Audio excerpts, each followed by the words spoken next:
시청자 여러분 안녕하세요. 5월 21일 수요일장 저희 파이널샷 시작하도록 하겠습니다. 오늘 국내 증시는 상승력이 긍정적인 방향성으로 이어지고 있습니다. 외국인과 기관의 매수세가 유입되면서 시장의 전반적인 분위기가 괜찮은 흐름이 나타나고 있는 상황인데요. 특히나 최근에 좀 부진했었던 2차 전지 반발 매수세 유입되고 있고 방산과 조선주를 중심으로도 매수세가 이어지면서 지금 전 섹터 골고루 조금은 긍정적인 방향성 나오고 있는 상황입니다. 그렇다면 오늘 시장에서 우리가 주목해 볼 만한 장면은 어떤 게 있을까요? 마켓 A컷을 통해 알아보시죠. 네, 오늘 시장에서 제가 꼽은 가장 중요한 순간은 트럼프 미국 대통령이 지금 골든돔에 대해서 발표를 하는 모습을 선정을 해봤습니다. 트럼프 미국 대통령은 우주 기반의 미사일 방어망인 골든돔을 임기 중에 가동을 하겠다라는 그런 프로젝트를 발표했는데요. 이로 인해 오늘 국내 관련 기업들에서도 방산 관련된 기업들, 우주항공과 관련된 기업들이 들썩이고 있습니다. 그렇다면 골든돔은 어떤 것을 뜻할까요? 네, 골든돔은요, 미국판 차세대 미사일 방어 체계이고요. 쉽게 말하면 이스라엘의 아이언돔을 우주로 확장된 개념이라고 보시면 좋을 것 같습니다. 지금 그림으로 보시는 것처럼 지구 반대편에서 ICBM과 같은 미사일을 쏘게 됐을 때 미사일을 실시간으로 요격할 수 있는 그러한 기술을 보입니다. 우주 센서 그리고 지상 해성 레이더 그리고 우주 배치 요격기를 구성을 해서요. 미사일이 발사되는 그 순간부터 실시간으로 추적과 그리고 차단이 가능한 기술력을 뜻합니다. 지금 미국 도널드 트럼프 대통령은 약 244조 원을 이 기술을 개발하기 위해서 이 프로젝트에 투입하겠다라고 이야기를 한 순간이고요. 스페이스X와 같은 민간 방산 업체들과의 협력 가능성도 조심스럽게 고개를 들고 있습니다. 다만 일각에서는 물음표를 던지고 있는데요. 트럼프 대통령이 임기 중에 실시를 하겠다라고 했는데 임기 중에 실현 가능성에 대해서는 물음표가 나와 있는 상황입니다. 이렇게 우주항공과 관련된 이야기가 있을 때 항상 거론되는 인물이 있죠. 일론 머스크와 관련된 이야기도 나눠보도록 하겠습니다. 다음 장을 통해 알아보시죠. 네, 머스크의 우주 비즈니스가 점점 더 하나로 좀 귀결되고 있는 모습입니다. 지금 옆쪽에 동그라미 안에 수많은 점들이 보이시죠? 스타링크의 저궤도 인공위성을 3D로 표시한 그림입니다. 지도를 수많은 저궤도 위성이 동그랗게 감싸고 있는 모습이 나타나고 있는데요. 지금 400만 명 이상의 가입자를 보유하고 있고요. 발산 위성만 7,000대 이상이라고 합니다. 그리고 2027년까지 4만 2천 대가량을 발사한다고 하니까요. 앞으로 이 3D 그림이 얼마나 더 빽빽하게 둘러싸일지도 한번 함께 따라가 보시면 좋을 것 같습니다. 이와 함께 스타링크가 긍정적인 소식을 연일 들려오고 있는데요. 사우디에서 해상과 항공 인터넷 제공 승인과 관련된 이야기가 최근 들려오기도 했고 여기에 그치지 않죠. 일론 머스크 같은 경우에는 휴머노이드 로봇인 옵티머스 그리고 자율주행 로보택시에 대해서도 확대 정책을 예고하기도 했습니다. 그러니까 위성통신과 교통, 인프라 이 3박자를 통해서 지구와 우주 연결 생태계를 확실히 더 구축하겠다라는 그러한 청사진을 내비친 거죠. 스페이스X와 테슬라, 뉴럴링크와 같은 머스크의 제국이 우주 그리고 AI를 중심으로 점점 더 공고해지고 있는 모습입니다. 그렇다면 국내 기업들은 어떨까요? 네, 오늘 삼성 관련해서요. 삼성이 이제는 우주 산업에 진출한다라는 소식이 전해지면서 우주항공 관련 기업들이 더 주목을 받고 있는 듯합니다. 대표적으로 삼성물산이요. 서울대학교와 함께 우주 발사장 설계와 관련된 연구 개발에 착수한다라는 이야기가 전해졌는데 로켓 발사장과 우주 인프라를 통합한 개념인 우주 발사장에 대한 설계이고요. 삼성 리서치는 우주 전문가를 채용하고 산업 로드맵 작성에 나서기도 했습니다. 삼성 벤처는요, 미국 위성 스타트업인 로프트 오피탈에 투자하는 모습도 전해졌었고 여기에 삼성전자는 나사의 큐브 위성에 참여를 하고 우주 방사선에 대한 대응 실험은 물론이고요. MMIC 모듈 등 우주용과 관련된 반도체 개발을 함께 하고 있는 것으로 알려지면서 이제 삼성이 우주항공 산업에 본격적으로 진출하는 게 아니냐라는 이야기가 나오고 있습니다. 왜냐하면 삼성의 자본력과 기술력을 통해서 우주항공의 수직 계열화가 언제든지 가능하기 때문에 지금 명확하게 구체적으로 나온 것은 없지만 그 가능성에 긍정적인 해석이 더해지고 있는 거겠죠. 네, 다음 장을 통해서 조금 더 자세히 알아보겠습니다. 그렇다면 삼성은요, 삼성물산을 통해서 왜 우주 후방 산업에 진출을 하는 걸까요? 우주 후방 산업이요, 전방보다 투자하는 돈 대비 성과를 얻을 확률이 크기 때문입니다. 진입 비용 우선 굉장히 더 적은 게 후방 인프라 산업이고요. 여기에 실패했을 때의 수익 모델도 조금 더 안정적으로 가져갈 수 있습니다. 사실 우리나라가 로켓을 제작하는데 세계 시장에서 5손가락에 꼽힌다라고 말하기에는 조금은 무리가 있습니다. 다만 우리가 원전이라던가 건물 그리고 아니면은 플랜트 사업과 같은 그런 기반 시설에 대해서는 세계에서 5손가락에 꼽힐 만큼 굉장히 강국으로 꼽히고 있죠.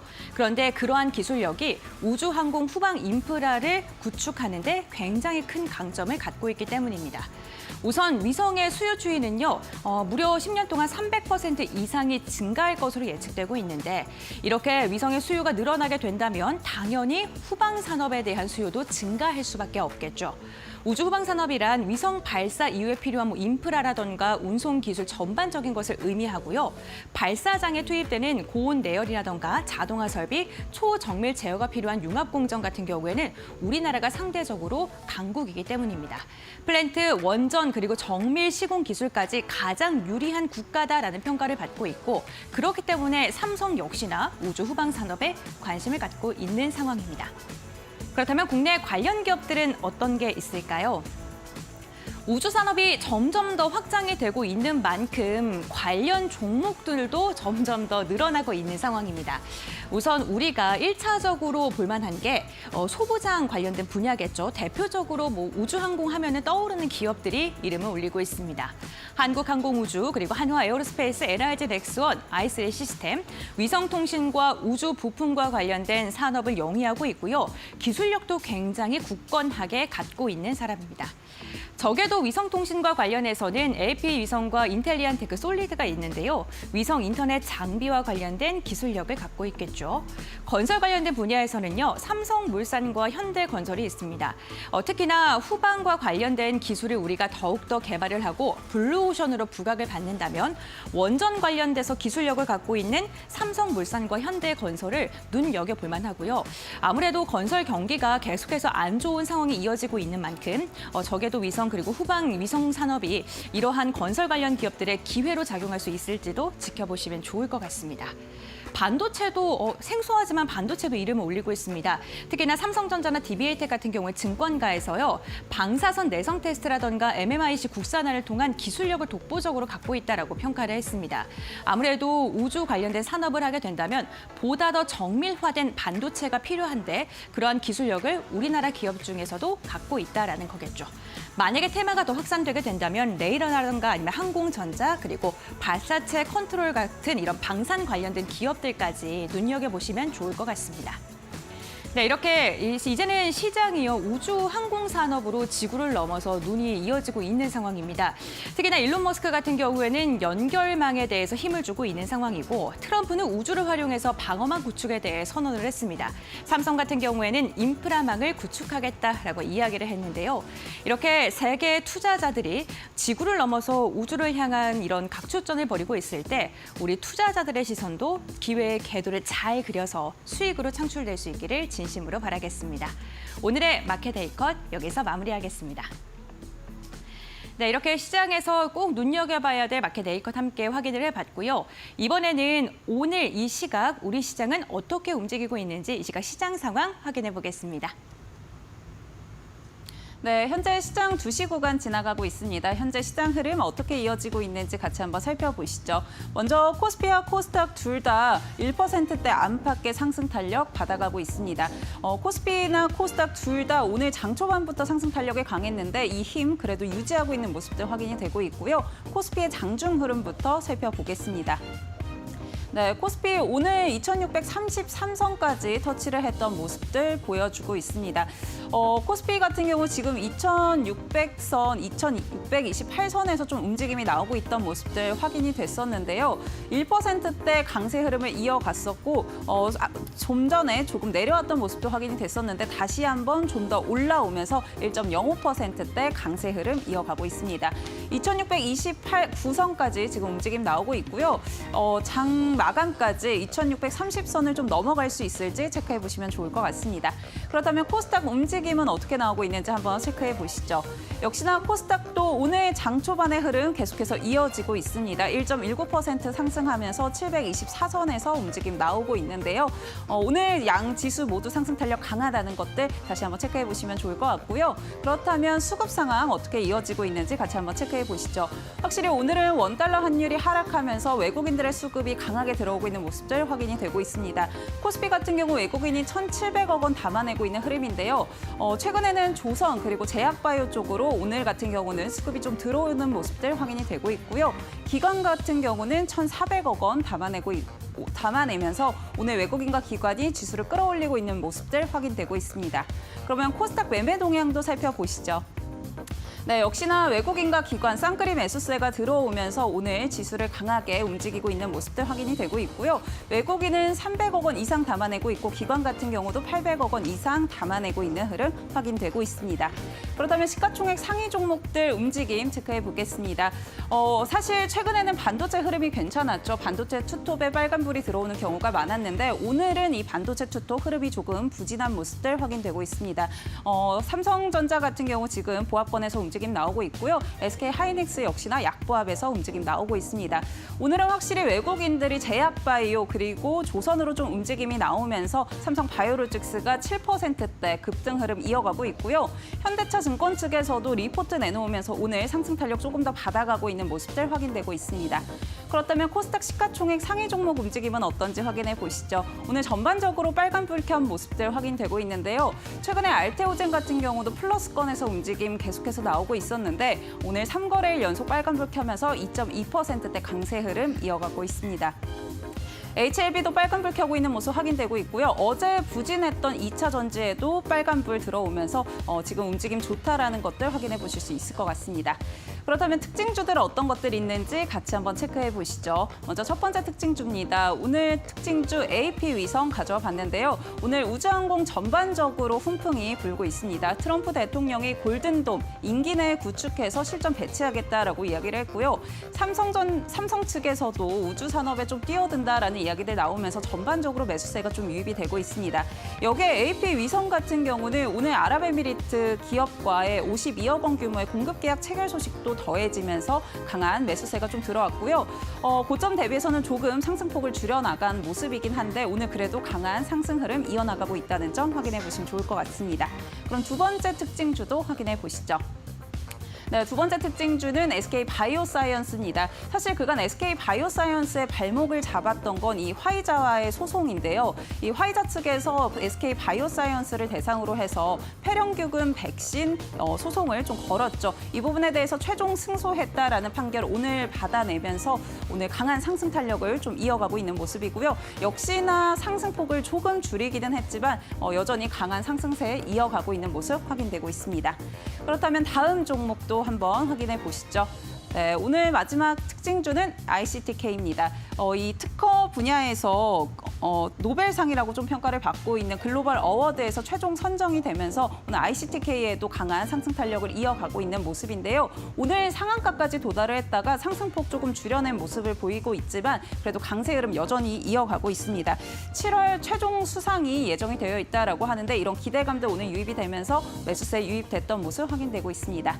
네, 오늘 특징주까지 확인해봤습니다. 시황센터의 김주영이었습니다. 네, 마켓데이커 심층 분석 시간으로 이어가 보겠습니다. 앞서 브리핑을 통해서 짚어드렸던 이슈에 대해서 전문가의 시각에서 조금 더 깊이 있게 알아보는 시간으로 진행을 해볼 텐데요. 오늘 이 시각 헤르메스탁의 하창환 본부장 함께합니다. 안녕하세요. 네, 안녕하십니까. 네, 반갑습니다.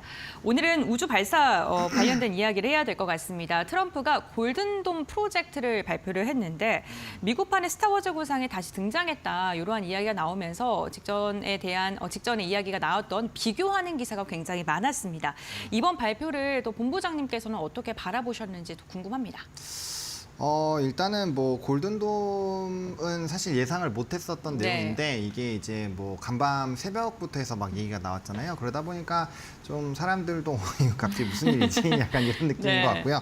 그러니까 안 그래도 좀 이상했어도 갑자기 삼성 쪽에서 네. 뜬금없이 이제 삼성물산에 대한 얘기가 막 부각이 되면서 위성 쪽을 갑자기 강조를 하더라고요. 그래서 네. 뭐지 했는데 어쨌든 요거 같은 경우는 이제 방위산업 쪽에서도 상당히 매력적인 걸로 끌고 갈 수 있고 또 미국이라는 나라가 사실 이러한 스토리를 뭐 아까 스타워즈 말씀해 주셨지만 과거에도 시도를 했다가 네. 이제 기술력이랑 이제 비용이 문제가 되면서 좀 철회를 했었잖아요. 그러니까 이번에 이제 그러한 활동을 좀 하겠다라고 보는 상황이고요. 이거는 이제 일론 머스크의 뭐 스타링크 이런 네. 것도 되게 잘 하고 있고 어쨌든 그 저궤도 위성에 대한 흐름들도 상당히 좀 긍정적이기 때문에 좀 해볼 만하지 않을까라는 얘기들로 보시면 될 것 같고 또 최근에 사실 이제 뭐 이건 스토리가 이거 저의 생각이긴 한데 일론 머스크가 사실 F-35도 되게 비난을 많이 했었잖아요. 네. 이제 드론 관련된 이슈에서도 좀 주목이 받았고 최근에도 전쟁에 드론 같은 게 많이 좀 되기 이용이 때문에 되죠, 네. 이게 결국엔 미사일 방어망을 구상하는 것들은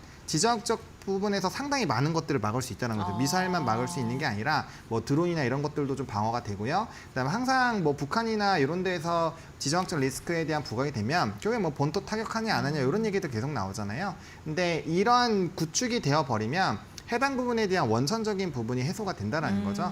그래서 이 내용은 이제 임기 내로 진행을 한다라고 얘기를 했고 또 트럼프 대통령이 요즘에는 그래도 말하는 거를 웬만하면 지키려고 하고 있는 상황이기 때문에 일단 신뢰도가 높은 뉴스로 보시는 게 맞지 않을까라고 보고 있고요. 또 이게 진행이 되면은 동시다발적으로 우리가 체크를 할 수 있는 게 위성 쪽이 확실하게 발달이 되면 우리가 지금 노려보고 있는 뭐 AI 쪽 그리고 자율주행 이런 쪽에 대한 성장 붐이 굉장히 커질 수가 있어요. 왜냐하면 같이 곁들여서 할 수 있기 때문에 그렇게 된다라고 한다면 AI를 탑재할 수 있는 그런 관련된 산업군들이 확실하게 크기 때문에 이거를 좀 저는 큰 그림으로 보면 미국 반도체를 조금 압도적인 지위를 만들기 위한 좀 큰 플랜 중에 하나이지 않을까라는 생각을 좀 하고 있거든요. 그래서 뭐 이거는 접촉 면적을 어디로 하는지에 따라서 사실 붙일 수 있는 쪽이 너무 많기 때문에 뭐 단기간으로는 뭐 AI 관련된 부분 오늘 자율주행도 되게 셌었잖아요. 그래서 네. 뭐 자율주행 관련된 부분들 뭐 로봇 뭐 여러 가지 산업군들로 다 풀어서 헤쳐볼 수 있지 않을까 이렇게 생각을 하고 있습니다.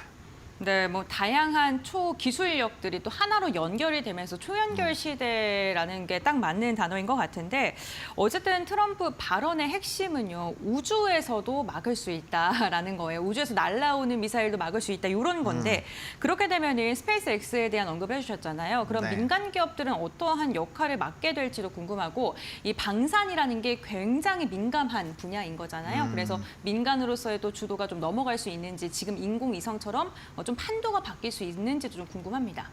일단은 뭐 안보를 민간한테 넘길 일은 없죠. 네. 저는 개인적으로 그건 불가능하다라고 보여지고요. 그러니까 핵심은 정부 주도하에 진행이 되겠지만 그 나머지 부분에서 뭐 예를 들면 인프라 투자라든지 뭐 그런 것들을 설치를 해야 되니까 그런 부분은 충분히 이제 민간 쪽이 가져갈 수 있지 않을까라고 보여집니다. 사실상 진행을 할 수 있는 사업군이 너무 많은 상황인데 일단은 뭐 위성 플랫폼을 만든다거나 아니면은 이제 생성을 한다거나 발사를 하는 거 그리고 유지 보수하는 거 이런 것들에 대한 것들은 사실 민간 쪽으로 넘어갈 수가 있겠죠. 근데 뭐 이제 공격을 하는 발사를 하는 거라든지 그런 부분들은 사실 국방부가 중심으로 될 수밖에 없고 이거를 민간한테 넘겨준다라는 것 자체가 사실은 말이 안 돼요. 그렇기 때문에 저는 그거는 거의 힘들다라고 생각을 하고 있고요. 대신에 이게 관련된 산업군들로 엮이면은 뭐 이제 너무 많습니다. 건설 쪽도 될 수 있고 뭐 네. 인프라 왜냐면 전력도 많이 필요하죠. 그다음에 부품단에서 이제 또 우주로 넘어가는 것들까지 생각해야 되기 때문에 그런 부품 쪽 들어가면 또 원자재로 엮일 수가 있고요. 그렇죠. 그러다 보니까 이거는 사실 민간으로 같이 접촉할 수 있는 건 되게 많아요. 근데 이게 특정해서 이 부분은 들어가고 이 부분은 안 들어간다 하기에는 지금 너무 이게 덩어리가 커진 상황이라서 뭐 전반적으로 과거에도 이렇게 민간과 같이 이 진행을 하는 부분들이 있다 보니 사업 부분이 분명 커지고 캐파도 커질 것이긴 하겠지만 어쨌든 방위에 대한 고유의 영역에서는 이제 민간 영역에서 비집고 들어갈 그럴 부분은 저는 개인적으로는 없다 이렇게 생각을 하고 있습니다. 네, 알겠습니다. 어쨌든 굉장히 민감한 분야이기 때문에 국가 주도적으로 진행될 것이다라고 이야기해 주셨고 삼성이 우주 개발에 이제 또 손을 얻는다라는 이야기가 전해졌습니다. 이 부분은 어떤 걸까요? 네, 이제 크게 세 가지 카테고리에 대한 이슈가 있었는데요. 가장 첫 번째로는 이제 삼성 리서치에서 우주 전문가들을 좀 채용을 했습니다. 그래서 우주 쪽에 대한 인력을 일단은 구축을 했다라는 거는 향후에 대한 그 우주 쪽에 대한 이런 룸을 좀 커지게 만들겠다라는 거죠. 그래서 거기에 따른 게 첫 번째가 있었고요. 두 번째로는 이제 삼성물산이 오늘 굉장히 좀 급등을 하고 있는데 삼성물산이 우주 로켓 발사장을 포함한 이제 스페이스 플랜트 요 관련된 초기 연구 개발에 좀 착수했다라는 내용이 있습니다. 그러면 이게 또 플랜트 쪽에 연결이 되어 있을 수 있고 또 삼성물산은 사실 뭐 원전 쪽으로도 엮일 수가 있고요. 근데 전력이 또 필요하니까 이게 원전이랑 또 엮일 수가 있는 거고 또 이제 건설 부분도 포함을 하고 있다 보니 건설도 되게 중요한데 이게 또 고부가 산업으로 확 튀길 수가 있거든요. 근데 이게 아까 말씀드렸던 것처럼 정부 주도하에 이제 예산이 측정되고 할 거기 때문에 이 캐파가 민간에서 뭐 우리가 짓는 거랑은 차원이 다르게끔 크다라는 거죠. 그래서 그런 걸로 봤을 때 좀 이슈가 있는 상황이고요. 또 이제 삼성 벤처 투자가 올해 또 실리콘밸리에 있는 위성 기업 스타트업을 또 투자를 했습니다. 이렇게 보면은 인력도 구축하고 회사도 투자하고 또 관련된 자회사가 이제 뭐 이제 진행을 하고 하는 걸 보면은 관련 회사가 진행하는 걸 보면 아 이게 이쪽 산업으로 좀 진행을 할 확률이 높겠다라는 부분이고 저는 이제 이쪽으로도 상당히 관심을 가질 수밖에 없는 게 우리 삼성전자가 레인보우 로보틱스를 인수를 하면서 로봇 방향으로 좀 키우고 있잖아요. 네. 그러니까 저는 그게 연결고리가 있다라고 생각을 하거든요. 그러니까 테슬라가 옵티머스랑 스타링크를 같이 가져가는 그거랑 똑같은 궤도라고 보시면 될 것 같은데 결국엔 로봇이 자유롭게 움직이고 활동을 하기 위해서는 이 이제 6G 쪽으로 해서 원활하게 이제 데이터가 주고받고 되는 그 상황이 필요하다라는 거죠. 그래서 그러한 관점으로 본다라고 한다면 삼성의 이러한 흐름들은 좀 빅플랜으로 좀 볼 수 있고 또 IoT나 가전, 뭐 온디바이스 여러 가지 부분으로 지금 삼성이 풀 수 있는 내용이 너무 많기 때문에 해당 부분을 가져가는 거는 기본적으로 체질에 대한 총 변화가 나올 수도 있는 부분이다라는 거고 대신에 문제가 뭐냐면 이게 네. 돈이 너무 많이 들어요. 아, 그래요? 네, 돈이 너무 많이 네. 들죠. 이따가 뭐 말씀드리겠지만 미국에서 하는 이 골든돔에 대한 이 규모 우리나라에서 뭐 하는 투자 규모 이 차원이 다르거든요. 그러니까 개인에 슬프네요. 대한 네. 개인에 대한 그런 기업이 할 수 있는 그런 그 금액이 아닙니다. 뭐 요번에 현대차가 뭐 미국 엄청 막 3조 달러 이렇게 했잖아요. 막 그런 것보다도 훨씬 더 규모가 뭐 수백 배가 더 들어야 되기 때문에 과연 그런 부분에서 개별 기업만으로 이게 해결이 가능할까라는 부분에서 좀 아쉽고요. 또 우리나라가 작년에 이제 우주 항공청이 만들어지긴 했지만 아직도 예산이 굉장히 적어요. 그러니까 그런 예산 정도로는 물론 금액 자체로 총량으로 보면 크긴 하지만 이게 다른 나라들, 뭐 주요 국가랑 비교했을 때는 너무나도 규모가 작기 때문에 이게 어느 정도의 실효성이 있을까에 대한 부분에서는 좀 상당히 물음표가 있다. 이렇게 말씀을 드리겠습니다.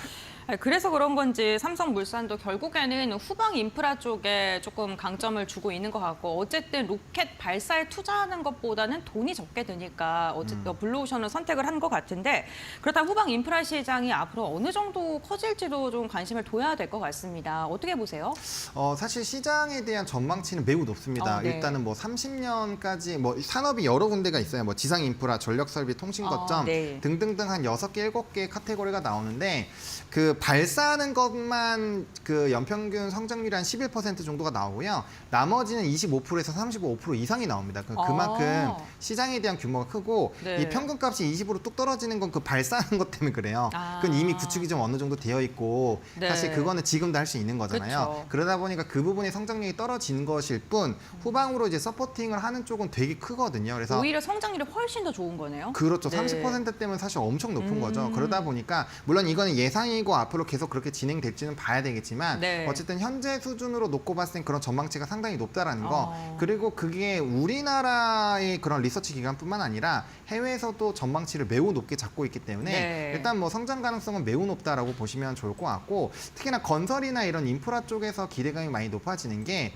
결국에는 민간 쪽에서는 우리가 해결할 수 있는 것들이 좀 제한적인데 이건 국가 차원에서의 뭐 SOC보다 더 큰 개념으로 봐야 되거든요. 그런 관점이기 때문에 아무래도 사업성은 굉장히 좀 뛰어나지 않을까라고 보여지고 있고요. 이게 또 이제 기술이 워낙 뛰어나게 되다 보니까 이 아까 말씀드렸던 것처럼 여러 가지 산업군들이 한 번에 다 붙어버릴 겁니다. 그래서 네. 그런 부분에서 이제 실질적으로 연결고리가 있거나 뭐 해외랑 협력을 좀 한다거나 그런 이제 이슈가 있는 종목군들은 굉장히 좀 강하게 올라가는 거죠. 이게 이해하기 쉽게 설명을 드리면 최근에 로봇주들 같은 경우도 흐름이 확 갈렸잖아요. 예를 들면은 뭐 로보티즈 같은 네. 뭐 실질적으로 중국에 뭐 납품하는 그런 이슈가 있는 종목군들은 주가가 뭐 단기간에 100% 이상 올랐지만 뭐 대형주, 뭐 레인보우 로보틱스나 실질적으로 어떤 가시화가 없는 종목군들은 주가가 거의 안 오르거나 오히려 빠졌어요. 그러니까 그런 걸 보면 확실하게 여기서도 옥석 가리기가 나올 확률이 높다라고 생각하고 있습니다.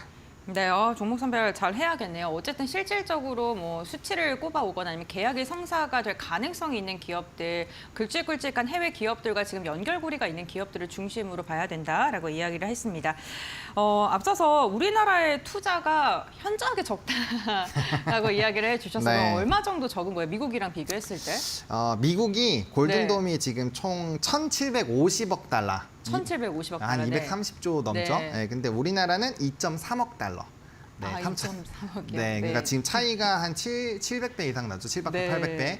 그러니까 지금 차이가 엄청나게 많이 난다고 어. 보시면 될 것 같고, 이게 이제 이전에도 이런 소형 위성 관련된 종목군들이 굉장히 좀 움직일 때 네. 대형주랑 엮여 있는 종목군들이 굉장히 강했었거든요. 그 이유가 뭐냐면 이게 투자가 굉장히 커야 돼요. 이게 거의 나사나 이런 데는 그 예산이 없습니다. 무제한이에요, 무제한. 그냥 쓰고 싶은 만큼 쓰는 네, 거예요? 그냥 쓰고 싶은 만큼 다 하는 걸로 알고 있는데 네, 우리나라는 그럼요. 그렇지가 못한 상황이잖아요. 네. 그러면 돈을 무한대로 쏟아붓는 쪽과 그냥 상식적으로 생각했을 때 무한대로 쏟아내지 못하는 쪽과 비교해보면 당연히 성장성 부분에서는 차이가 날 수밖에 그렇죠. 없다라는 거죠. 그래서 과연 우리나라가 저는 지금 미국 대비해서 0.1% 정도밖에 안 되기 네. 때문에 이게 과연 어느 정도로 이게 될 수 있을까에 대한 부분이고 뭐 등록 위성망도 굉장히 적고요. 그다음에 이 정도면은 거의 레이더나 위성 발사체 이런 쪽에 대한 기초 기술을 그냥 확보하는 정도? 그냥 그 정도로밖에 인식이 안 된다라고 해요. 그러다 보니까 갈 길이 굉장히 먼데 이게 항공청에 대한 부분도 사실 작년에 만들어졌고 네, 이게 맞습니다. 계속적으로 네. 확장이 돼야 되는데 이게 아무래도 시간이 좀 필요하겠죠.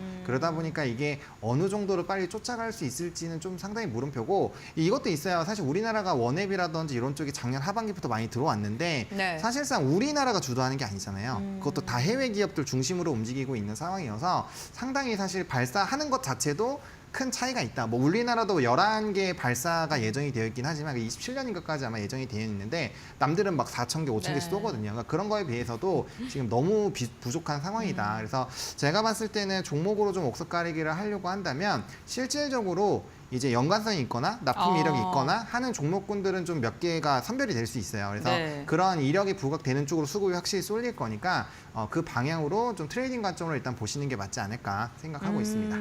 그러면은 뭐 팔란티어나 아니면은 네. 뭐 스타링크 뭐 이런 쪽이랑 거래를 하고 있거나 뭐 그런 종목들을 봐야 될까요? 투자자들 입장에서는 지금 굉장히 그 우주 산업 자체가 확장이 되면서 관련됐다라는 종목들도 너무 많거든요. 그렇죠. 네, 오늘만 하더라도 갑자기 건설이 딱 이렇게 들어오고 네, 그러다 보니까 종목을 선별하시는데 너무 어려우실 것 같아요. 맞습니다. 그러니까 네. 실질적으로 이렇게 기사에서 연결고리가 생긴 쪽은 아무래도 신선하다 보니까 뭐 삼성물산이 지금 10% 이상 올라가는 거 네. 정말 엄청 오랜만에 보는 정말, 거거든요. 네, 깜짝 놀랐습니다. 네, 네. 그러니까 이제 그런 식으로 실질적으로 연결고리가 생기는 것들, 특히나 대기업 중심으로 어떤 스토리가 생기는 거 괜찮고요. 오늘 AP선 같은 경우도 이제 뚜레아랑 공급 네. 계약 체결이 되면서 주가가 급등이 나왔잖아요. 맞습니다. 그러니까 그런 것처럼 실질적으로 계속 공급 계약이 만들어지고 거기서 수주 잔고가 많이 깔려 있는 종목. 이거는 확실히 위성 쪽을 공부를 해보시면은 수주 잔고가 굉장히 많이 깔려 있는 쪽과 안 깔려 있는 쪽은 딱 나눠지거든요. 아, 그래요? 네. 네, 그러다 보니까 수주 잔고가 많이 쏠려 있는 쪽으로 하시면 좋을 것 같고 그 다음에 이제 대기업과 연결고리가 높은 기업들이 중요합니다. 앞서 말씀드린 것처럼 결국에는 이쪽은 금액이 많이 들어가기 때문에 어느 정도로 연결고리가 좀 있는지에 따라서 스토리가 많이 달라질 수 있고요. 그리고 앞에서 팔란티어 되게 잘 말씀을 해주셨는데 팔란티어 같은 기업들 이게 방위 쪽이랑 연결되어 있다 보니까 보안이랑도 되게 연결고리가 있거든요. 네. 그러다 보니까 굉장히 확실하게 팔란티어 같은 경우 기술력으로 바이유로피안을 뚫어버렸잖아요. 그러다 보니까 주가의 추이가 상당히 좋았는데 그런 것처럼 독보적인 어떤 기술력을 갖고 있다거나 아니면은 이점을 가지고 있는 그런 종목으로 선별을 하셔야 되는데 사실 그렇게만 놓고 보면은 우리나라에서 선택할 선택지가 그렇게 많지는 않다. 네, 그래서 추려진다. 네. 네, 그래서 만약에 좀 접근을 하신다고 한다면 국내에서는 일단 뭐 대표적으로 이런 이슈가 나오면 뭐 캔커 에어로스페이스부터 시작해서 뭐 세티레가의 AP위성 이런 종목군들 움직이잖아요. 그리고 뭐 루미르 이런 애들도 움직이겠죠. 그래서 그런 쪽에 대한 순환매를 한번 누려보시고요. 그다음에 이게 중장기적으로 간다라고 했을 때는 뭐 이제 그 데스티니 ETF가 있습니다. 미국에. 네. 그쪽이 이제 그 스타링크가 포함이 되어 있기 아. 때문에 그쪽으로 좀 의사결정을 좀 해보시면 좋을 것 같고 네. 뭐 팔란티어라든지 이런 종목군을 좀 믹스를 하셔가지고 자체적인 ETF를 좀 만들어 주셔야 될 것 같아요. 그래서 우리나라로만 하면은 저는 사실 좀 방향성을 쫓아가기가 어렵다고 보고 있고요. 그 국내랑 해외를 같이 믹스하셔가지고 어느 정도 좀 안정적인 포트폴리오를 만들어 보시면 중장기로 끌고 가시는 데는 충분히 큰 도움이 되지 않을까 이렇게 생각을 하고 있습니다. 네, 알겠습니다. 오늘 마켓웨이커 심층 분석 시간을 통해서 하창원 본부장과 함께 트럼프 미국 대통령의 골든돔 발표 이와 관련된 국내 기업들에 대한 앞으로의 성장성에 대한 이야기 나눠봤습니다. 오늘 말씀 여기까지 듣도록 하겠고요. 다음에 뵙겠습니다. 고맙습니다. 감사합니다.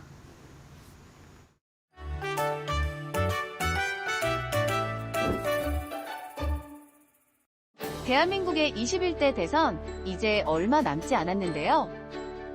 대선을 앞두고 후보들의 다양한 정책들이 쏟아지고 있습니다. 수백조 원 규모의 인프라 투자부터 복지 확대, 지역 개발 사업, 그리고 미래 산업 육성까지. 그런데 문득 우리나라에 저렇게 많은 돈이 있어? 라고 생각이 드신 분들 없으신가요? 그래서 오늘은 나라 살림의 건강 상태를 알려주는 지표, 관리재정수지에 대해 알려드리려고 합니다. 사실 국가도 가게나 기업처럼 수입과 지출이 있습니다. 정부가 세금이나 각종 수입으로 돈을 벌고 그 돈을 예산으로 국가의 사업에 사용하는 거죠. 이 재정 상황을 객관적으로 보여주는 지표가 관리재정수지인 것이죠. 관리재정수지는 정부의 재정 건전성을 평가할 때 사용하는 중요한 지표 중 하나인데요. 쉽게 말해 정부의 총수입에서 총지출을 뺀 값입니다. 여기서 말하는 총수입과 총지출에는 중앙정부뿐만 아니라 지방정부 그리고 사회보장기금까지 모두 포함됩니다. 즉, 정부 전체의 돈의 흐름을 한눈에 파악할 수 있는 지표라고 할 수 있습니다. 여기서 중요한 건 국민연금이나 고용보험 같은 사회보장성 기금 수지는 제외한다는 점입니다. 왜냐하면 이런 기금은 정부가 당장 쓸 수 있는 돈이 아니거든요. 그래서 관리재정수지는 이러한 사회보장성 기금의 수지를 빼고 정부가 실제로 관리하고 책임져야 하는 재정의 상태를 보여줍니다. 쉽게 말해 정부의 실질적인 재정 상태를 나타내는 지표라고 할 수 있습니다. 만약 관리재정수지가 적자라면 정부가 실제로 쓸 수 있는 돈보다 더 많이 쓰고 있다는 뜻이고, 흑자라면 정부가 재정을 비교적 건전하게 운영하고 있다는 신호입니다. 현재 대한민국의 관리재정수지는 적자 상태인데요. 최근 몇 년간 코로나19 대응과 경기 둔화 등으로 인해 관리재정수지 적자가 크게 확대되었고, 앞으로도 세입 여건이 악화될 경우 적자 폭이 더 커질 수 있다는 전망도 나옵니다. 때문에 정부가 재정 건전성 유지를 위해 지출 구조 조정 등 신중한 재정 운용이 필요하다는 지적들도 나오고 있죠. 결국 중요한 건 단순히 공약이 크고 화려하냐보다 나라 살림과 국민 부담, 미래 세대의 재정 건전성까지 함께 고민하는 것 아닐까요? 저희가 대한민국의 살림도 시청자 여러분의 살림도 건강하고 풍성하도록 앞으로도 좋은 정보 빠르게 전달해 드릴게요. 그럼 다음 시간에 더 좋은 정보로 찾아올게요. 오늘도 시청해 주셔서 감사합니다.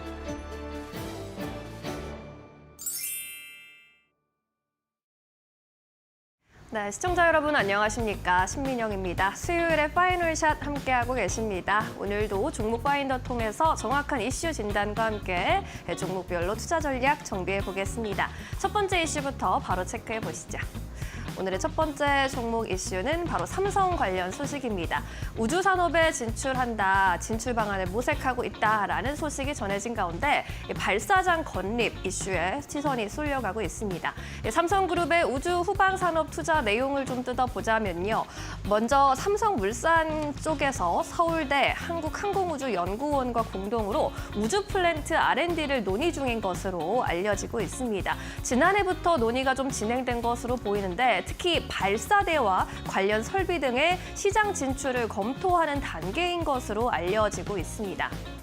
뿐만 아니라 삼성전자 산하의 리서치 기관인 삼성 리서치 측에서도 우주 전문가를 채용하고요. 이 우주 리포트를 작성하는 등 이러한 내용들을 삼성 계열사 직원들과 공유하고 있는 것으로 알려졌습니다.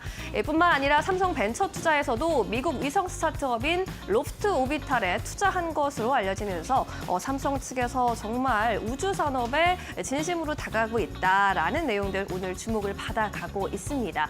우주 후방 산업이랑 발사대 건설 및 운영, 적외도 우주 시스템을 구성하는 인프라와 반도체 등 소부장단에서 개발을 하고 또 제조하는 뉴스페이스 시대 신산업을 의미하는데요. 업계에서는 이러한 특히 발사대 건설 분야에서 우리나라가 꼭 이 업계를 선점해야 한다라는 분위기가 크게 퍼져나가고 있습니다. 현재 전 세계적으로 위성 제조 시장에 대한 전망을 보시면 올해 2,726억 달러 수준에서 약 5년 후인 2030년에는 4,177억 달러까지 어마어마하게 고성장할 것으로도 기대가 되고 있는 쪽입니다. 이에 따라서 오늘도 우주 항공 섹터의 분위기도 굉장히 양호하게 흘러가고 있죠.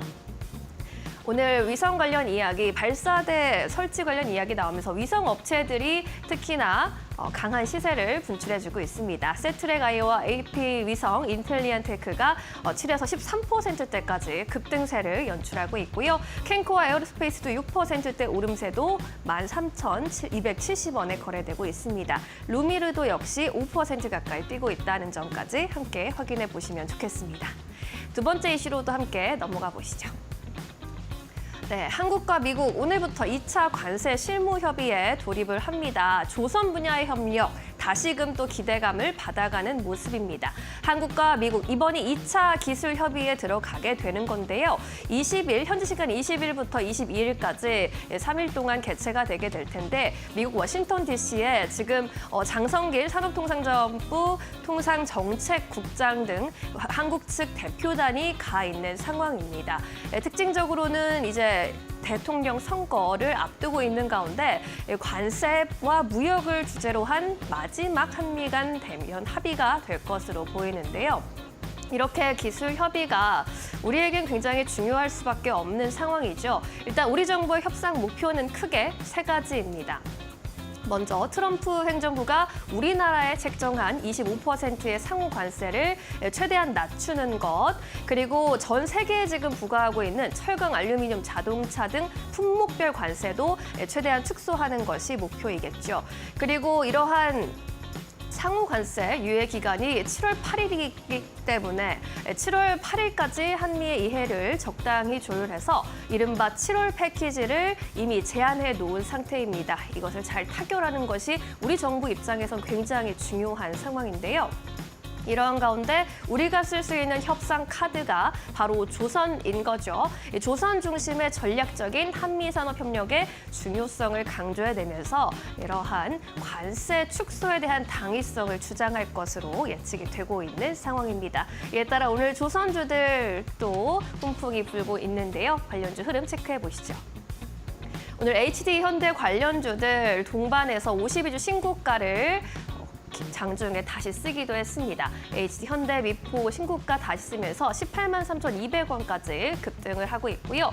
삼성중공업의 경우에도 5% 가까이, HJ중공업도 5% 가까이 뛰어오르고 있습니다. 한화오션도 상승세 이어가면서 2.3% 오른 79,300원 선에 거래 이어나가고 있습니다. 이어서 다음 이슈도 함께 체크해 보시죠. 봄바람 부는 피부 미용 섹터, 예뻐지나 봄이라고 헤드라인을 좀 잡아봤습니다. 피부 미용 섹터 오늘 분위기 그야말로 봄입니다. 휴재과 관련해서는 미래에셋 증권에서 리포트가 오늘 또 나오기도 했습니다. 리포트 제목이 국내와 해외 모두 좋아지는 실적이라고 나왔는데요. 주력 제품인 톡신 그리고 필러 모두 국내외에서 성장하고 있다는 평가입니다. 의료 관광으로 이제 외국인들이 우리나라를 많이 찾고 있는 것이 현실인데 이 의료 관광의 확대 수혜를 제대로 받아가고 있을 뿐만 아니라 해외 진출하고 있는 것도 성과를 나타내고 있다는 평가 나오고요. 국내 에스테틱 동종 기업 대비 평균 28배 낮은 멀티플을 받아가고 있기 때문에 앞으로도 주가 상승 여력이 충분하다라는 분석을 내놨습니다. 미래에셋증권에서는 다른 미용기기 섹터 안의 종목들도 역시나 긍정적으로 바라보고 있는데요. 휴질에 대한 목표 주가 41만 원에서 48만 원으로 끌어올렸고 파마 리서치도 44만 원에서 52만 원까지 목표 주가 크게 상향 조정했습니다. 클래시스 역시 7만 4천 원에서 8만 3천 원까지 목표 주가 동반해서 끌어올렸습니다. 오늘 관련 주제 흐름 어떤지도 함께 체크해 볼까요? 네, 먼저 앞서 살펴본 리포트에 있었던 휴젤 5%대 강세 표착이 되고 있습니다. 뿐만 아니라 휴메딕스가 12% 급등하면서 5만 1천 원 선에서 나타내고 있고요. 장대 양봉 나타나고 있습니다. 메디톡스 역시 장대 양봉 그리면서 3%대 강세 가져가고요. 클래시스가 2%대 오름세 나타내면서 6만 원 선 돌파 시도하고 있는 가운데 파마 리서치의 경우에는 장 초반에 강세 흐름 이어가다가 현재권에서 약세로 전환해서 43만 7천 원 선에 거래되고 있다는 점 체크해 보시면 좋겠습니다. 이어서 마지막 이슈로 넘어가 보겠습니다. SK 바이오사이언스 관련 소식입니다. 화이자를 꺾었다. 백신 특허 최종 승소를 이뤄냈다는 소식입니다. 먼저 타임라인을 좀 보자면 지난 2020년에 화이자가 먼저 소송을 제기했었죠. 러시아에 공급한 PCV13 개별 접합체 원액과 연구용 완제 의약품이 자사의 제품을 특허를 침해했다라는 그런 주장이었습니다. 5년 넘게 법적 분쟁을 이어온 사안이었는데 드디어 오늘 대법원 판결이 공개가 됐습니다. 대법원 판결에 따르면 개별 접합체가 해당 특허의 청구 범위에 포함되지 않는다. 연구 목적의 생산 공급 역시 특허 침해에 해당하지 않는다. 즉 SK 바이오사이언스 측에 손을 들어준 거고요. 이에 따라서 SK 바사 측은 기존에 차단됐던 개별 접합체 원액의 해외 수출이 가능해졌습니다. SK 바이오사이언스 측에서는 이번 판결 국내에서 개발된 백신이 새로운 기회를 얻게 된 의미 있는 성과였다라고 평가를 했고요. 이에 따라서 앞으로 중남미, 동남아 등 백신 수요가 높은 지역을 중심으로 개별 접합체 공급과 함께 현지 기술 이전도 적극적으로 앞으로 추진할 계획이라고 밝혔습니다. 오늘 이 이슈에 더해서 제약바이오주 분위기도 굉장히 양호하게 흘러가고 있습니다. 먼저 SK 바이오사이언스의 경우에도 5% 탄력 가져가고 있고요. 삼바 역시 7% 가까이 올라가는 모습입니다. 그리고 이제 코로나 관련해서 코로나19 재확산 관련 우려감이 또 아시아를 중심으로 커지고 있습니다. 관련해서 또 진단키트 관련주들도 급등하는 모습인데요. 오늘 장 초반에 상한가로 직행했던 그린생명과학 여전히 상한가 풀리지 않고 유지가 되고 있는 모습이고요. 진단키트 관련주 더 바이오메드 역시 상한가로 직행했습니다. 수젠텍도 11%대 급등세 나타내고 있습니다. 네, 이렇게 오늘 시장에서 움직이고 있는 이슈들 그리고 종목들의 흐름 점검해봤고요. 이번에는 증권가 전화 연결 통해서 보다 자세한 전문가 의견 들어보도록 하겠습니다. SK증권 이천PB센터 서용원 차장 연결되어 있습니다. 차장님 안녕하세요. 네, 안녕하세요. 네, 특징주 흐름 좀 점검해봤는데요. 오늘 어떤 특징주에 차장님께서는 주목을 하고 계셨습니까? 네, 오늘 첫 번째로는 두산에너빌리티 좀 계속해서 좀 특징적으로 좀 보고 있는 상황입니다. 사실 그동안에 단기간에 큰 상승이 나왔음에도 불구하고 아직 조정 없이 지속적으로 상승세가 이어지고 있다라는 점이 좀 특징이라고 볼 수 있을 텐데요. 여러 가지 지금 이슈와 더불어서 실적에 대한 기대감도 상당히 높다라고 볼 수 있겠습니다. 원전주에 대한 이슈와 더불어서 AI 데이터 센터 건립에 있어서는 전력에 대한 부분들이 가장 중요하고 그거에 따른 에너지 공급처로서 원전이 계속 수혜를 받고 있는 상황이기 때문에 그 모멘텀으로도 좀 상승세가 이어질 수 있다라고 좀 판단을 하고 있고요. 또 LNG 터빈 기술을 보유하고 있는 상황이기 때문에 최근 알래스카 관련된 발전에 대한 소식들도 더불어서 또 다른 수혜도 함께 이어지고 있다라고 볼 수 있겠습니다.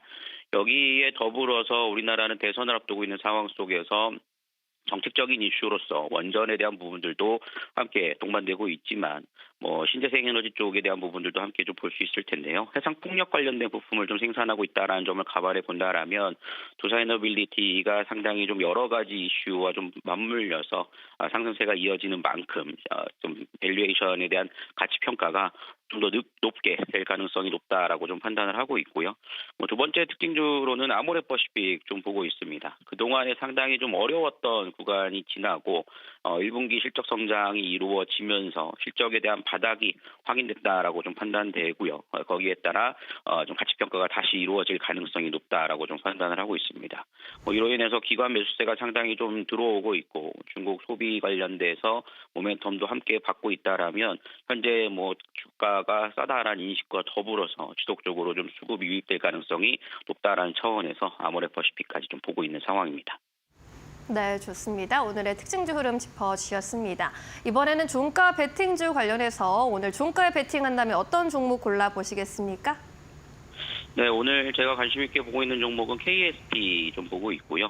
조선 기자재 관련된 종목이고 오늘 조선과 더불어서 기자재 쪽에 대한 긍정적인 흐름들이 좀 이어지고 있는 상황입니다. KSP 같은 경우에는 조선 엔진 쪽에 대한 부품을 좀 생산을 하고 있기 때문에 노후화된 조선과 미국과의 협업 기대감이 함께 좀 동반되고 있다라고 볼 수 있겠고요. 사실 최근 들어서 1분기 영업이익이 좀 부진하면서 주가가 좀 큰 폭으로 낙폭이 좀 컸던 부분들이 있습니다. 하지만 지금 2분기와 하반기 성장에 대한 기대감이 있고 지속적으로 수주 잔고가 늘어나고 있다라고 한다면 1분기를 저점으로 해서 좀 실적이 좀 턴어라운드 할 가능성이 높다라고 전망도 있기 때문에 오히려 지금이 저가로서 좀 매수하기 좀 좋은 기회가 되지 않을까라고 좀 판단하고 있는 상황인 만큼 이 부분들을 좀 관심 있게 살펴보시면 좋을 것 같고요. 지속적으로 조선 기자재 쪽은 계속해서 좀 이슈가 될 가능성이 높다라는 점을 좀 참고해 보시면 좋을 것 같습니다. 네, KSP에 대한 의견 종가 베팅주로 선정해 주셨습니다. 오늘은 여기까지 이야기 듣겠습니다. 고맙습니다. 네, 감사합니다. 네, 이번에는 오늘 장에서 놓치지 말아야 할 특징주들 한자리에 모아서 총 정리해 보도록 하겠습니다. 지시인포 박근호 이사도 함께합니다. 이사님 안녕하세요. 안녕하십니까. 네, 반갑습니다. 오늘 파이널샷이 포착한 15개의 특징주 먼저 화면에 띄워보도록 하겠습니다. 만나보시죠. 네, 오늘 앞서 살펴본 AP위성 등 우주항공 관련주도 눈에 띄고요. 휴메딕스와 같은 미용기기 관련주들도 보입니다. 앞서 말씀해주신 두산 엘러빌리티도 이렇게 자리에 위치해 있네요. 제약바이오주도 눈에 띄고요. 자, 그럼 오늘 이 안에서 어떤 종목을 박근호 이사가 특징주로 포착을 해주셨을지 첫 번째 종목 바로 열어봅니다. 네, 삼성바이오로직스 골라주셨네요. 오늘 제약바이오주 분위기가 전반적으로 다 좋기는 한데 일부 종목들은 또 코로나19 재확산 테마인데 선반은 자신만의 모멘텀으로 잘 가고 있는 것 같아요. 오늘 어떻게 좀 분석을 하고 계십니까? 네, 이번에 그 관세 그다음에 약가 인하로 우리나라에서 가장 큰 타격을 좀 받을 수 있는 바이오 기업들이 3개가 있었죠. 이제 삼성바이오, 그다음에 셀트리온, 그리고 SK바이오가 있었는데 오늘 삼성바이오만 물론 SK바이오팜도 일단은 반등세를 좀 보여주고 있긴 합니다만은 삼성바이오가 그 중에서 유독 좀 상승세가 좀 잘 나오고 있는 것 같아서 한번 체크를 좀 해보도록 하겠습니다. 삼성바이오랑 셀트리온의 이제 공통점은 바이오 시밀러 기업 이런 것들도 있긴 합니다만은 올해 이제 5조 클럽을 이제 매출 5조 클럽을 달성을 하느냐 이 부분들이 이제 시장에서 크게 이제 관심이 있어하는 부분인데 네. 삼성바이오는 사실 1분기 실적을 일단 연결해서 본다라고 하면 5조 클럽이 그렇게 어렵지 않고 무난하게 달성할 것으로 생각을 하고 있는 상황이고요. 셀트리온은 아무래도 좀 약간 올해 이제 2025년도에 5조 클럽은 좀 약간 힘들지 않을까라는 시장의 좀 평가가 엇갈려서 그게 이제 주가로 지금 반영되고 있다라고 보시면 될 것 같은데 좀 약간 나온 지 됐긴 했습니다만 그래도 삼성바이오 1분기 실적을 체크를 해봐야 될 필요가 있습니다. 일단 1분기 매출이 이제 1조 3천억이 약간 안 됐죠. 1조 2,983억을 기록했고 영업이익은 4,800억대를 좀 기록을 했습니다. 매출은 37%가 늘었는데 영업이익은 거의 119%, 120%에 가까운 상승률, 증가율을 보였다라는 것은 한마디로 사업을 잘 한다라는 얘기가 될 수 있겠죠. 이 부분들이 이제 시장에서 어떤 다른 여타의 바이오 시밀러 기업, 그 다음에 CDMO 기업들과의 차별성을 이제 보여주고 있는 듯한 느낌인데, 지금 미국 이제 그 삼성바이오도 미국에서 관세 때문에 미국의 생산 공장을 짓느냐 안 짓느냐 그거 갖고 지금 짓는다 아니면 삼성바이오는 조금 더 신중하게 생각을 하겠다라고 얘기를 하고 있는데 삼성바이오는 사실 그럴 수밖에 없는 게 공장을 지으면 빨리 지으면 3년, 지어서 생산까지 그 다음에 3년에서 5년 정도 걸리는데 그때는 지금 트럼프 미 대통령 임기 다 끝난 상황이거든요. 그렇기 때문에 좀 약간 눈치를 보고 있는데 한 가지 좀 우려스러운 점은 좀 있습니다. 지금 글로벌 빅파마들이 미국에 엄청난 투자를 해서 생산 시설을 짓겠다라고 발표를 하고 있고 실질적으로 집행을 하고 있는 상황인데 뭐 머크 같은 경우는 뭐 13조, 로슈가 71조. 로슈는 일단은 좀 약간 철회할 가능성이 있다라는 기사가 좀 후속 보도로 나오기도 했었죠. 일라이릴리 같은 경우는 38조. 생산 시설입니다. R&D가 아니라 생산 시설. 이러한 바이오 빅파마들의 글로벌 빅파마들의 고객을 두고 있는 게 바로 삼성 바이오거든요. 사실 이런 제약사들이 생산 시설 계속 늘린다라는 것은 위탁 생산을 하고 있는 삼성 바이오 입장에서는 겹치는 부분이 그렇게 많지는 않긴 합니다만은 조금은 어떤 우려스러운 부분도 남아있다고 보시면 될 것 같고요. 오늘 삼성 바이오의 뉴스가 하나 좀 나왔는데 미국 이제 FDA에서 송도에 있는 삼성 바이오 공장에 어떤 그 뭐라고 해야 될까요? 시설 확인을 좀 나왔다라고 이제 얘기가 나왔는데 생산 시설 실사를 찾고 조사를 나왔다. 이제 삼성 바이오 쪽에서는 왜 나왔는지는 뭐 밝히기가 힘들다라고 이제 어떤 나름대로 밝히긴 했습니다만은 해외 불시 점검 파일럿 프로그램이라고 해서 이 공장이 일단은 뭐 잘 돌아가고 있고 우리가 원하는 기준을 충족을 하고 있는지 불시에 검사를 하는 건데 이게 이제 중국 쪽과 관련돼서 이제 한 적은 있긴 합니다만은 삼성바이오 쪽으로 또 나온 부분이 삼성바이오에서 왜 나왔는지는 모르겠다. 이런 식으로 좀 약간 뭐 의아하는 그런 부분도 있다고 보시면 될 것 같아요. 일단은 뭐 주가 흐름이 굉장히 좋고 수급은 아직은 좀 긍정적인 부분이 나타나고 있지는 않아요. 5월 들어서 기관이 좀 많이 팔았습니다. 많이 팔다가 최근에 오늘 기준으로 한 2거래일, 3거래일 정도 매수를 좀 돌아선 부분, 그다음에 외국인들은 아직까지는 삼성바이오의 어떤 매수의 어떤 기미가 보이지 않는 매도의 연속성이 좀 나오고 있는 부분이 계속적으로 수급을 좀 약간 악화시키는 부분이다. 요건 이제 반대로 생각을 하면은 네. 기관은 매수 전환됐고 외국인들만 매도가 멈추고 수급이 매수 쪽으로 전환되면 오히려 시세가 좀 더 강화가 될 거다 이렇게 보시면 될 것 같습니다. 오늘 주가가 109만 9천 원까지 지금 올라가고 있고요.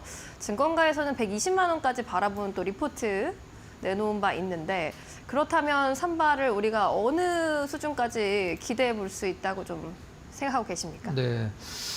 일단 뭐 단기적으로 갖고 있는 성향을 갖고 있는 분들도 계시고 중장기 성향을 갖고 계신 분들도 계신데 과거에 이제 이 CMO 분야에서 1위가 이제 스위스 론자가 부동의 1등이었었고 2등이 이제 중국의 우시, 삼성바이오가 이제 3등이라고 보통 알고 있었었는데 지금은 생산량 기준으로 삼성바이오가 글로벌 1위로 올라섰죠. 이제 바이오에서 이 생산 시설을 늘릴 때는 고객을 먼저 확보를 한 다음에 생산 시설을 늘리거든요. 네. 이런 부분들이 앞으로 이제 올해부터 향후에 한 2, 3년까지 계속적으로 매출의 증가를 갖고 오기 때문에 잠깐의 흔들림은 있어도 뭐 향후 2, 3년 동안은 삼성바이오 실적 증가는 일단은 뭐 시장에서 거의 기정사실로 받아들이고 있기 때문에 저는 일단은 신고가라고 할 수 있는 25년도 2월 달에 이제 삼성바이오 신고가가 나왔었죠.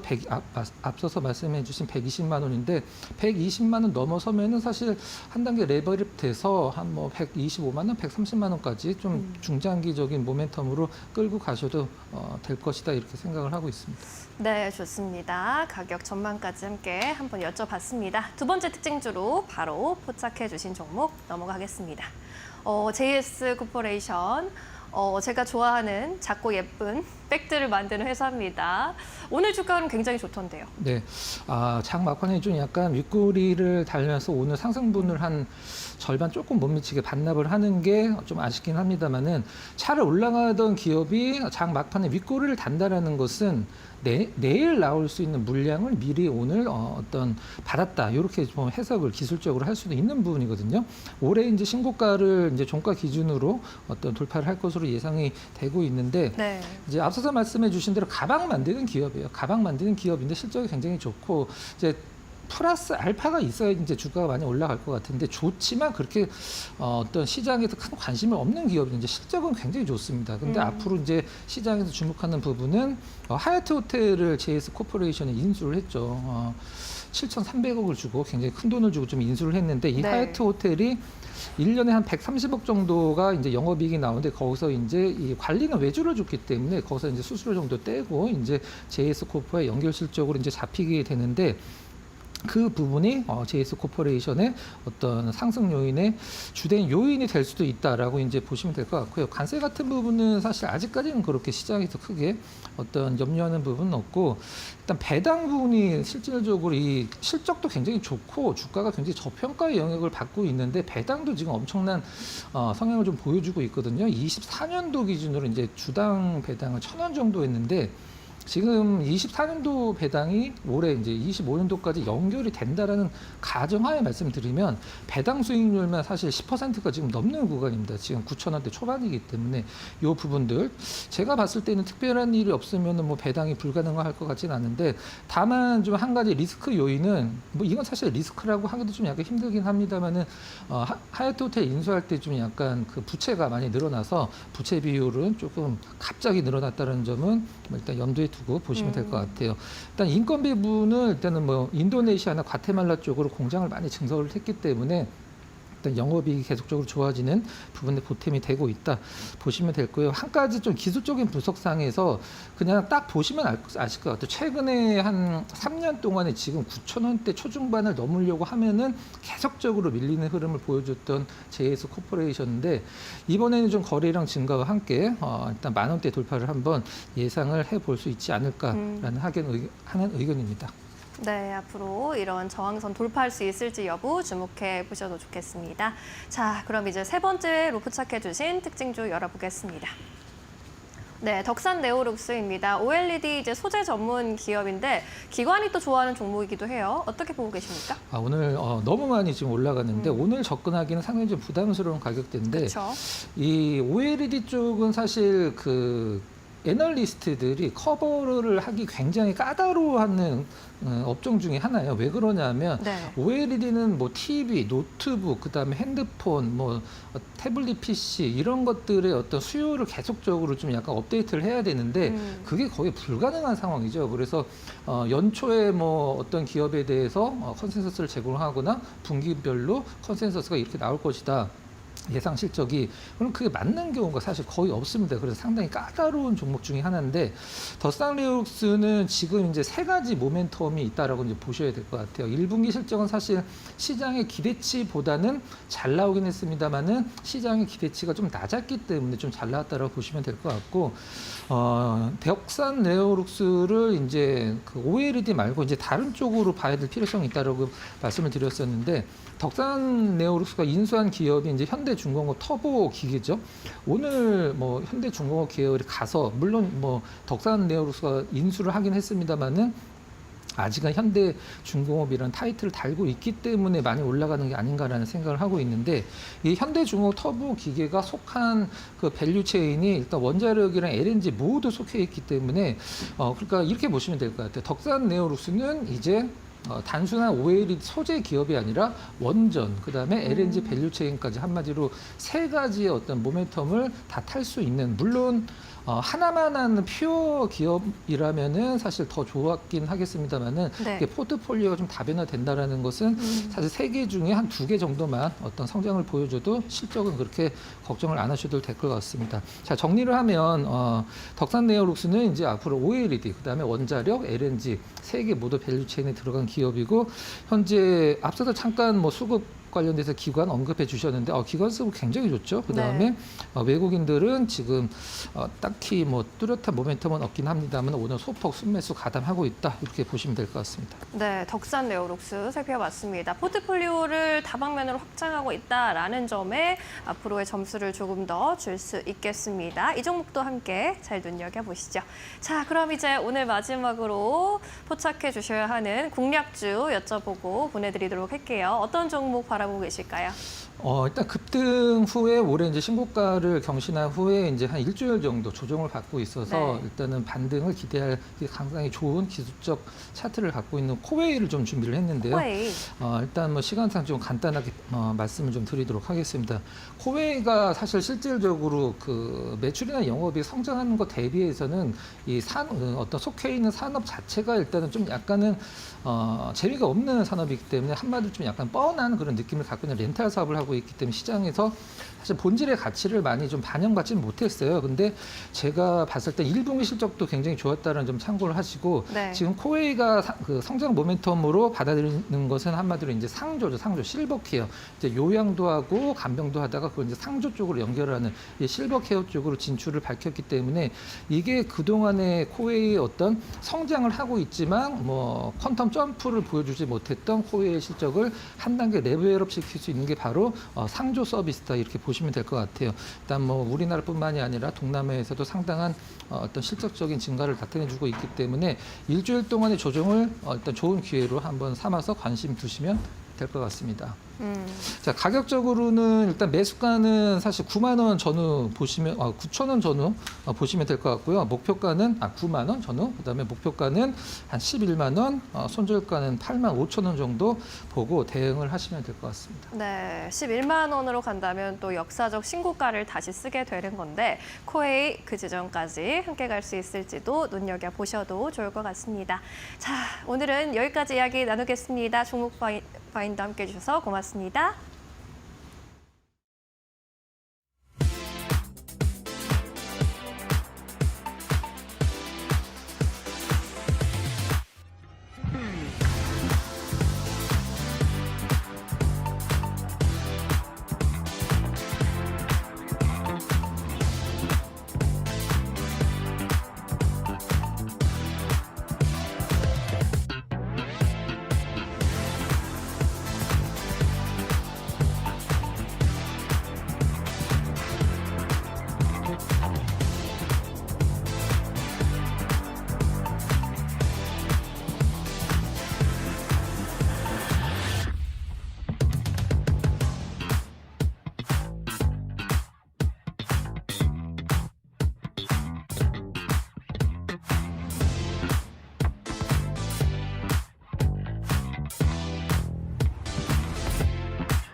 네, 현재 3시 구간 지나가고 있습니다. 키워드 통해서 시장 흐름 잡아보시죠.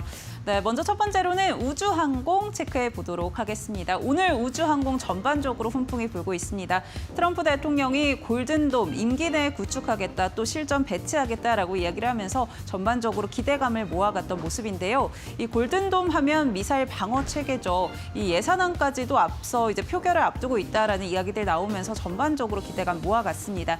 1,750억 달러 하나로 치면은 2,200조 원이 넘는 금액이 투입될 것이다라는 그런 기대감들이 있는 상황이고요. 또 국내에서도 우주항공 훈풍을 불어넣는 트리거가 또 있었습니다. 삼성 측에서 우주항공 산업에 뛰어든다라고 이야기를 하면서 이미 실리콘밸리에 이 위성 기업에 투자했다라는 소식도 있었고, 또 로켓 발사장 R&D 사업에 착수한다라는 소식들 전해지면서 전반적으로 기대감을 모아갔던 흐름인데요. 그렇다면 우주항공 관련주들 움직임은 어떻게 나오고 있는지 같이 한번 체크해 보시죠.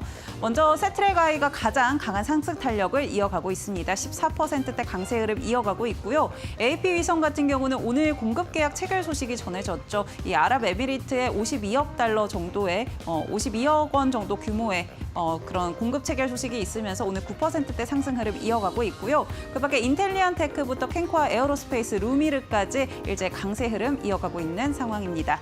그렇다면 다음 키워드도 한번 체크해 보시죠.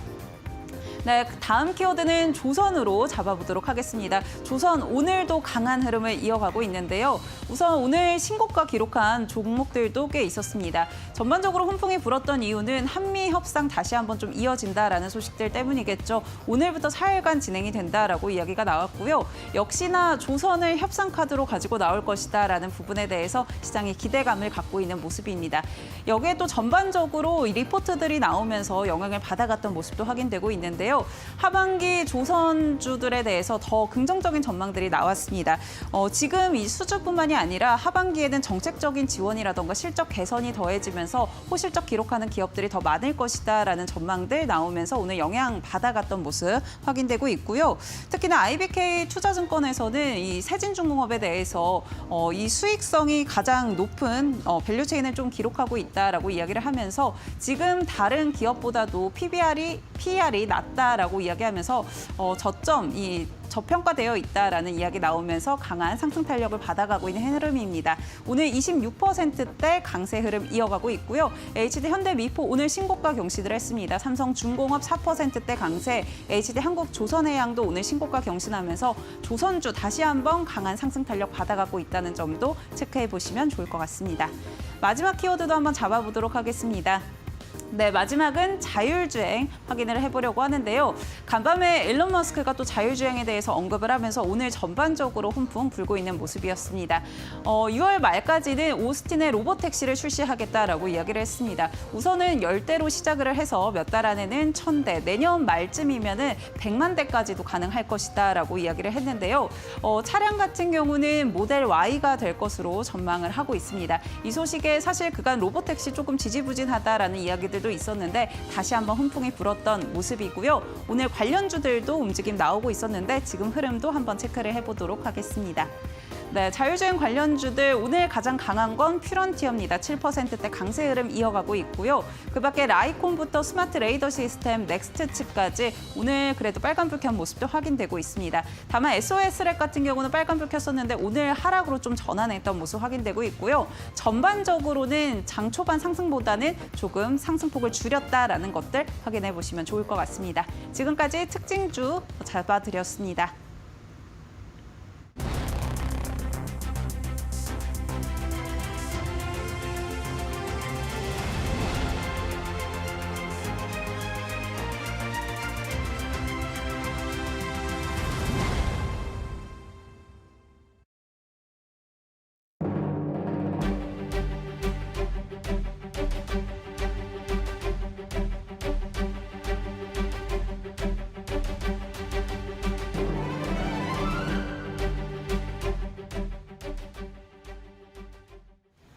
바이오 업계의 핵심 이슈를 짚어보는 시간, 김진수 기자의 바이오 스토리로 이어가 보도록 하겠습니다. 오늘 두 가지 이슈를 준비를 했습니다. 제노스코의 상장 무산 이후에 오스코텍이 어떠한 움직임을 가져가고 있는지, 이와 함께 SK이노엔의 K캡, 미국 FDA 진출을 노리고 있는데 과연 블록버스터 기업으로 거듭날 수 있는지 이에 대해 기자님의 시각 들어보겠습니다. 이데일리 바이오 플랫폼 센터 김진수 기자 함께합니다. 안녕하세요. 안녕하세요. 네, 반갑습니다. 먼저 오스코텍 그리고 제노스코 합병 가능성에 대한 이야기를 나눠보고자 하는데요. 지난달에 오스코텍의 자회사인 제노스코의 상장 계획이 무산됐고요. 지금 한 달가량이 흐른 상황입니다. 당시에 이 소액 주주들이 힘을 합쳐서 기업 가치의 훼손 우려로 반대를 좀 표명을 한 것으로 기억이 나는데 그 후에 소액 주주들이 어떠한 움직임을 갖고 있는지부터 짚어보도록 하겠습니다. 네, 이제 말씀해 주신 대로 오스코텍의 자회사 제노스코가 지난달 상장에 실패하는 모습을 보여줬었는데요. 이제 오스코텍 주주들은 이제 기업 가치를 다시 높이기 위한 방안들을 고민 중에 있습니다. 실제로 이 오스코텍의 자회사 제노스코가 상장한다는 소식이 들리면서 오스코텍의 주가가 굉장히 많이 하락했었는데요. 이후에 이제 제노스코의 합병 무산 소식이 있었음에도 불구하고 오스코텍의 주가가 다시 한번 회복하지는 못하는 모습을 보이고 있습니다. 이 오스코텍이 제노스코를 합병하는 경우 이제 가치가 높아지는 것은 분명한 사실이지만 미국 회사인 제노스코를 한국 회사인 오스코텍이 합병하는 데는 현실적으로 걸림돌이 굉장히 많은 것으로 분석됩니다. 여기에서 이제 대안으로 오스코텍이 제노스코 지분을 모두 매입하는 방법이 거론되고 있는 상황입니다. 네, 오스코텍 소액 주주들 입장에서는요, 제노스코를 합병하는 게 기업 가치를 좀 높이는 방법이다. 이렇게 생각할 수밖에 없을 것 같은데 어떻게 좀 분위기가 형성돼 있을까요? 네, 이제 말씀해 주신 대로 소액 주주들은 늘 이제 합병을 통해서 두 기업 이제 오스코텍의 가치를 훨씬 높여야 된다, 뭐 이런 식으로 계속 주장하고 있고요. 그 이유 자체가 이제 왜냐하면 유한양행의 비소세포 폐암 치료제 렉나자라는 물질에 대해서 동일한 구조로 수익을 공유하고 있다는 점을 근거로 들고 있는데요. 근데 사업 모델과 수익의 원천이 같다는 점 때문에 이 소액 주주들 같은 경우에는 합병을 거쳐 가치를 더 높여야 한다는 주장들을 하고 있습니다. 네, 어쨌든 이 합병 요구를 하고 있는 소액 주주들에 대해서 그렇다면 회사 측은 어떠한 입장을 표명하고 있는지도 궁금한데 긍정적인 입장일까요? 네, 이제 소액 주주들이 그만큼 많이 주장을 했었고, 이제 네. 회사 측에서도 그 방법이 가장 좋지 않겠냐, 뭐 그런 식으로도 고민을 했었었는데, 네. 이제 요청이 있을 때마다 합병은 불가능하다라는 결론을 내렸습니다. 아, 이제 그래요? 오스코텍 측에서는 이 오스코텍에 따르면 2020년 말부터 2023년까지 법무법인을 통해서 이제 두 회사의 합병에 대해서 자문을 여러 차례 구했었는데요. 현실적으로 불가능하다는 답변을 받았다고 이야기하고 있습니다.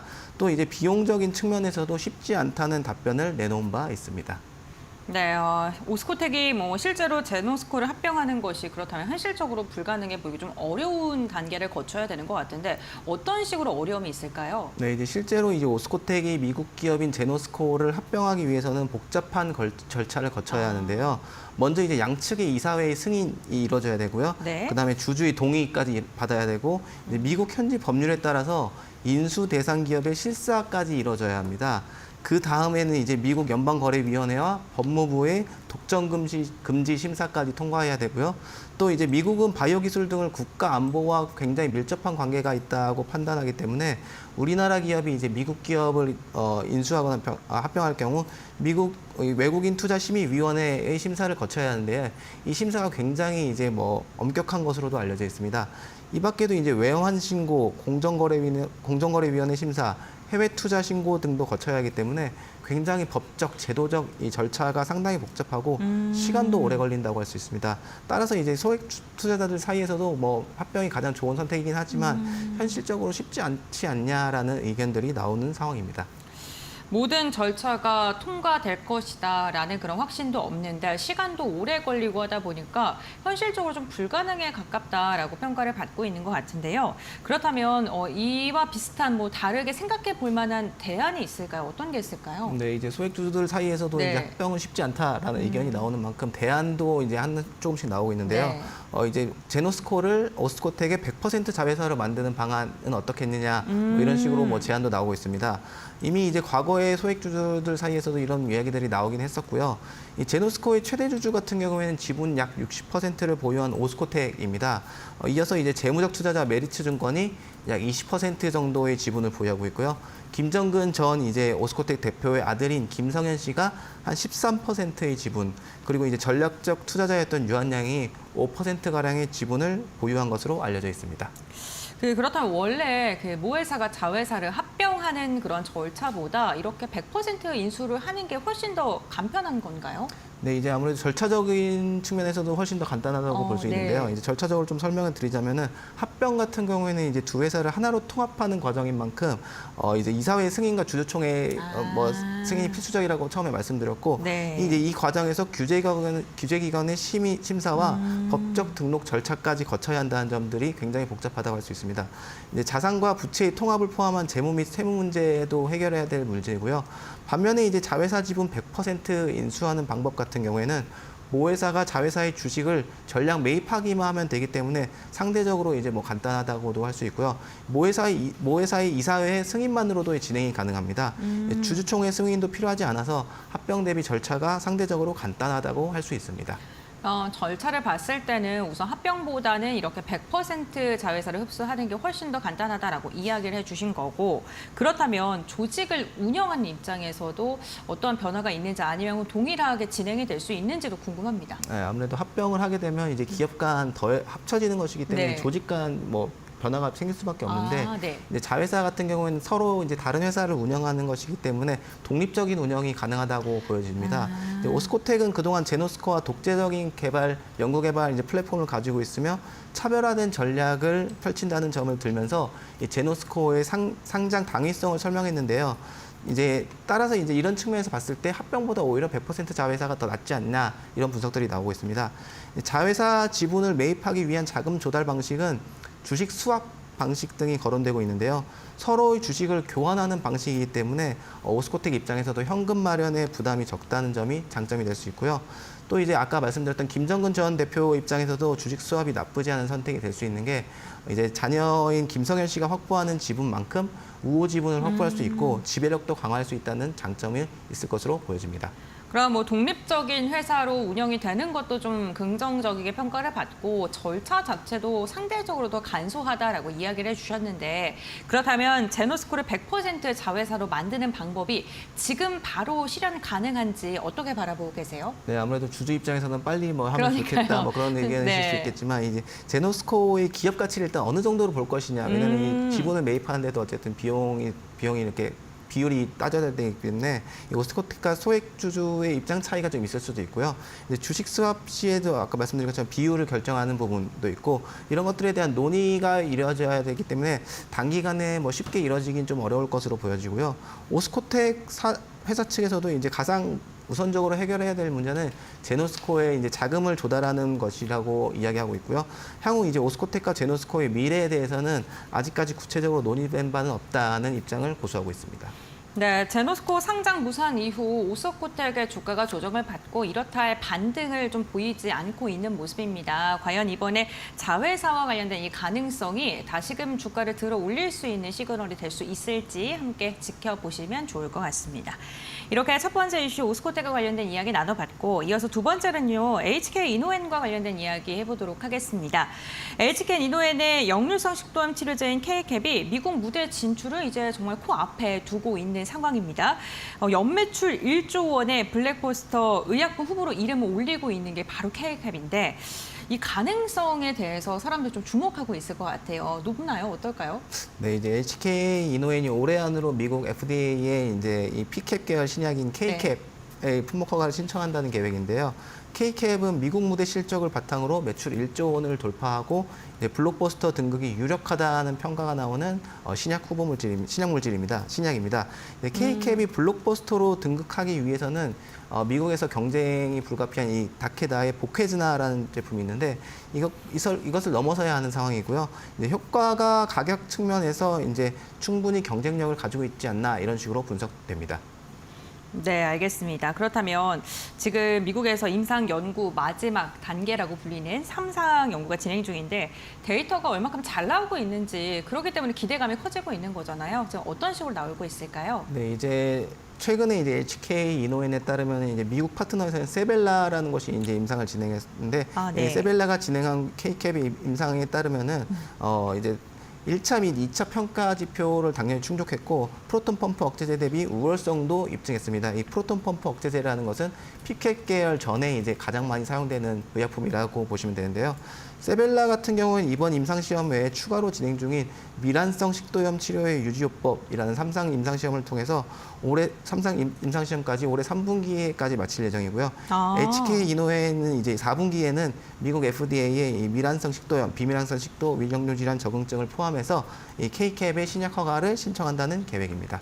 그렇게 된다면 지금 계획처럼만 된다면 내년부터 미국에서의 매출이 잡힐 가능성이 굉장히 크게 되는 건데 그렇다면 당연히 시장 규모 자체 그 캐파도 좀 커야 될 것 같아요. 파이 자체가 얼마 정도로 지금 추산되고 있을까요? 네, 말씀하신 대로 네. 당연히 시장이 커야 이제 뭐 조단위 그러니까요. 매출도 네. 당연히 발생할 수 있는 부분인데 이제 다케다의 미국 자회사인 패스온 파마슈티컬스가 분석한 바에 따르면은 네. 미국에는 6,500만 명의 위식도 역류 질환 환자가 있고요. 이 중 이제 비미란성 위식도 역류 질환 환자 같은 경우는 4,500만 명에 달합니다. 이미 이제 약을 처방받아서 투여받는 이 환자 수가 850만 명에 달하고 이들 중 절반 가량은 기존에 사용됐던 PPI 제제로는 증상이 치료되지 않는 분들이라고 알려져 있습니다. 또 이제 의약품 조사기관 IQVIA에 따르면 글로벌 이 소화성 궤양용제 시장 규모가 20조 원에 달하고 있습니다. 이 중에서 이제 미국이 20%가량인 4조 원의 시장을 형성하고 있고요. 아직까지 앞서 말씀드린 것처럼 의약품을 처방받지 않는 환자가 의약품을 처방받는 환자보다 훨씬 많기 때문에 이제 시장이 훨씬 더 커질 가능성도 있고요. 이제 K캡의 가장 강력한 경쟁자이자 P캡 계열 유일한 FDA 허가 품목인 앞서 말씀드렸던 패스홈의 보케즈나 같은 경우에는 2023년 11월에 첫 출시가 됐는데요. 지난해에만 이제 미국에서 800억 원의 매출을 올렸습니다. 이제 피크 세일즈는 4조 3천억 원으로 예상되고 있고요. HK 이노엔 같은 경우에는 이제 현재 한국을 포함해서 미국과 중국 등 46개 국가의 이 K캡을 출시를 앞두거나 출시한 상황이기 때문에 이중 이르면 이제 2년 내로 블록버스터에 등극할 수 있지 않을까 이런 전망들이 나오고 있습니다. 그렇군요. 지금 그렇다면 K캡이 도전하고 있는 그 시장 자체가 굉장히 크다는 거는 알겠는데 그렇다면 경쟁자가 누가 있는지도 되게 중요하잖아요. 네네. 그 파일을 어떻게 쪼개서 갖는가가 굉장히 중요한데 그 패썸에 포켓나자가 있다라고 말씀을 해주셨는데 아무래도 뭐 효과라던가 아니면 가격 경쟁력이라던가 이런 부분에 있어서 상대적으로 더 우위에 있어야지 시장을 선점할 수 있지 않을까 싶은데 기자님께서 어떻게 바라보고 계세요? 네, 말씀해 주신 것처럼 이제 선행주자, 선두주자라고 네. 할 수 있죠. 한 명밖에 없긴 한데 지금 휘캡 계열에서 FDA 허가를 받은 제품은 네. 패썸의 보케즈나가 유일하고요. 아. 이제 K캡 같은 경우는 후발주자로 이제 시장에 뛰어들게 되는 겁니다. 네. 따라서 이제 경쟁이 불가피하고 이 보케즈나가 보유하고 있던 시장 점유율을 가져오는 것도 필수적인데요. 이제 먼저 K캡 같은 경우에는 이 효과나 데이터 측면에서 이 보케즈나를 압도하고 있기 때문에 시장 점유율을 가져오는 것은 어렵지 않을 것으로 보여지긴 하고요. 좀 더 구체적으로 설명드리자면 미국 임상 3상을 통해서 이제 확인된 결과에서 이 PPI 계열 치료제 대비 K캡은 LA 등급에서 더 우수한 것으로 나타났습니다. 그러니까 LA 등급이라는 것은 내시경을 통해서 식도 점막 손상 정도를 A부터 D까지 이제 4단계로 분류한 기준인데요. A가 이제 가장 경미한 상태고 D가 가장 심한 손상을 의미하는데 이전에 이제 실시된 보케즈나의 임상에 따르면 보케즈나는 이 기존에 사용되던 PPI 대비해서 LAC, LAD 등급에서만 더 좋은 효과를 보였는데요. 이 K캡 같은 경우는 LAA 등급부터 D 등급까지 전체 등급에서 PPI보다 더 우월한 효과를 보였습니다. 따라서 이제 K캡이 보케즈나보다 더 경증의 환자에게도 처방이 가능하다는 점이고요. 따라서 이제 타깃 시장도 훨씬 더 커질 수 있는 부분이고요. 보케즈나는 또 이제 다른 측면에서 보케즈나 같은 경우에는 PPI 대비해서 가슴 쓰림 증상에 대해서만 개선이 이루어졌으나 K캡 같은 경우는 가슴 쓰림 증상뿐 아니라 위산 역류에서도 완전한 증상 개선 효과가 확인되는 등 보케즈나 대비 효과가 훨씬 더 뛰어나다고도 할 수 있습니다. 우선 뭐 사용 효능성과 비교했을 때 경쟁사보다는 훨씬 더 괜찮은 효용성이 발견되고 있다라고 이야기해 주셨고 그래서 그 중요한 게 또 가격 경쟁력이거든요. 가격 경쟁력 측면에서는 얼마만큼의 우위를 가지고 있을까요? 네, 이제 K캡 관련 미국에서 영업과 마케팅 권리 역시 세벨라가 보유하고 있는데요. 세벨라 같은 경우에는 K캡의 가격 측정에서도 전략적인 선택을 할 것으로 예상됩니다. 의약품 정보 사이트 이제 드럭스닷컴에 따르면 보케즈나의 10mg 제품 같은 경우에는 30정에 약 739달러 정도인데요. 한정에 이제 25달러에 판매 중에 있는 겁니다. PPI 계열 의약품인 넥시움 같은 경우가 이제 한 달당 10달러 수준을 형성하고 있는 것으로 알려져 있는데요. 이 K캡은 두 제품의 사이 가격인 한 20달러 안팎의 가격을 책정해서 가격 경쟁력을 확보할 것으로 보여집니다. 실제로 이제 K캡의 국내 약가 같은 경우에는 한 정당 1,300원 가량인데요. 1,300원을 1달러 수준밖에 안 되는 상황입니다. 네. 미국에서는 최소 이제 10배 이상 높은 가격을 받을 수 있는 것이기 때문에 네. 향후 이제 HK의 매출뿐 아니라 영업이익 등에서도 큰 역할을 해줄 것으로 기대됩니다. 네, 알겠습니다. 오늘 김진수 기자와 함께 오스코텍 그리고 SK 이노엔에 대한 이야기 나눠봤습니다. 바이오 관련된 심도 있는 깊은 이야기 나눠주셔서 감사하고요. 오늘 말씀은 여기까지 듣겠습니다. 고맙습니다. 감사합니다.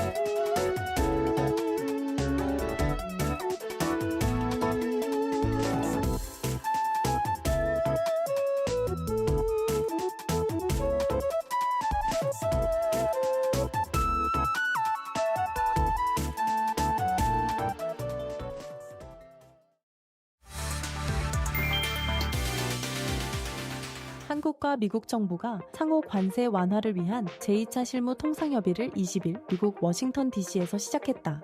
협의는 22일까지 사흘간 진행된다. 이번 협의는 6월 대선을 앞둔 상황에서 한국 현 정부가 참여하는 마지막 대면 협상이 될 가능성이 크다. 양국은 균형무역, 비관세 조치, 경제안보, 디지털 교역, 원산지, 상업적 고려 등 6가지 핵심 분야를 중심으로 논의를 진행 중이다.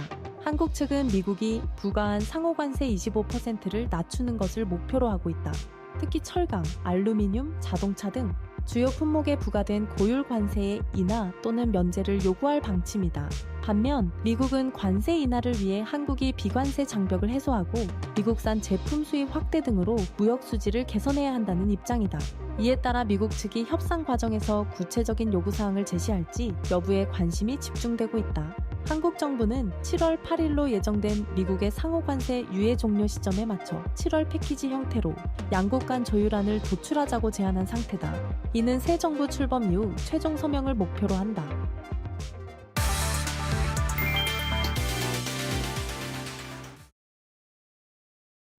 네, 우리 정규장 마감 동시호가 구간에 들어와 있습니다. 라스트 찬스로 이어가겠습니다. 오늘도 두 분과 함께합니다.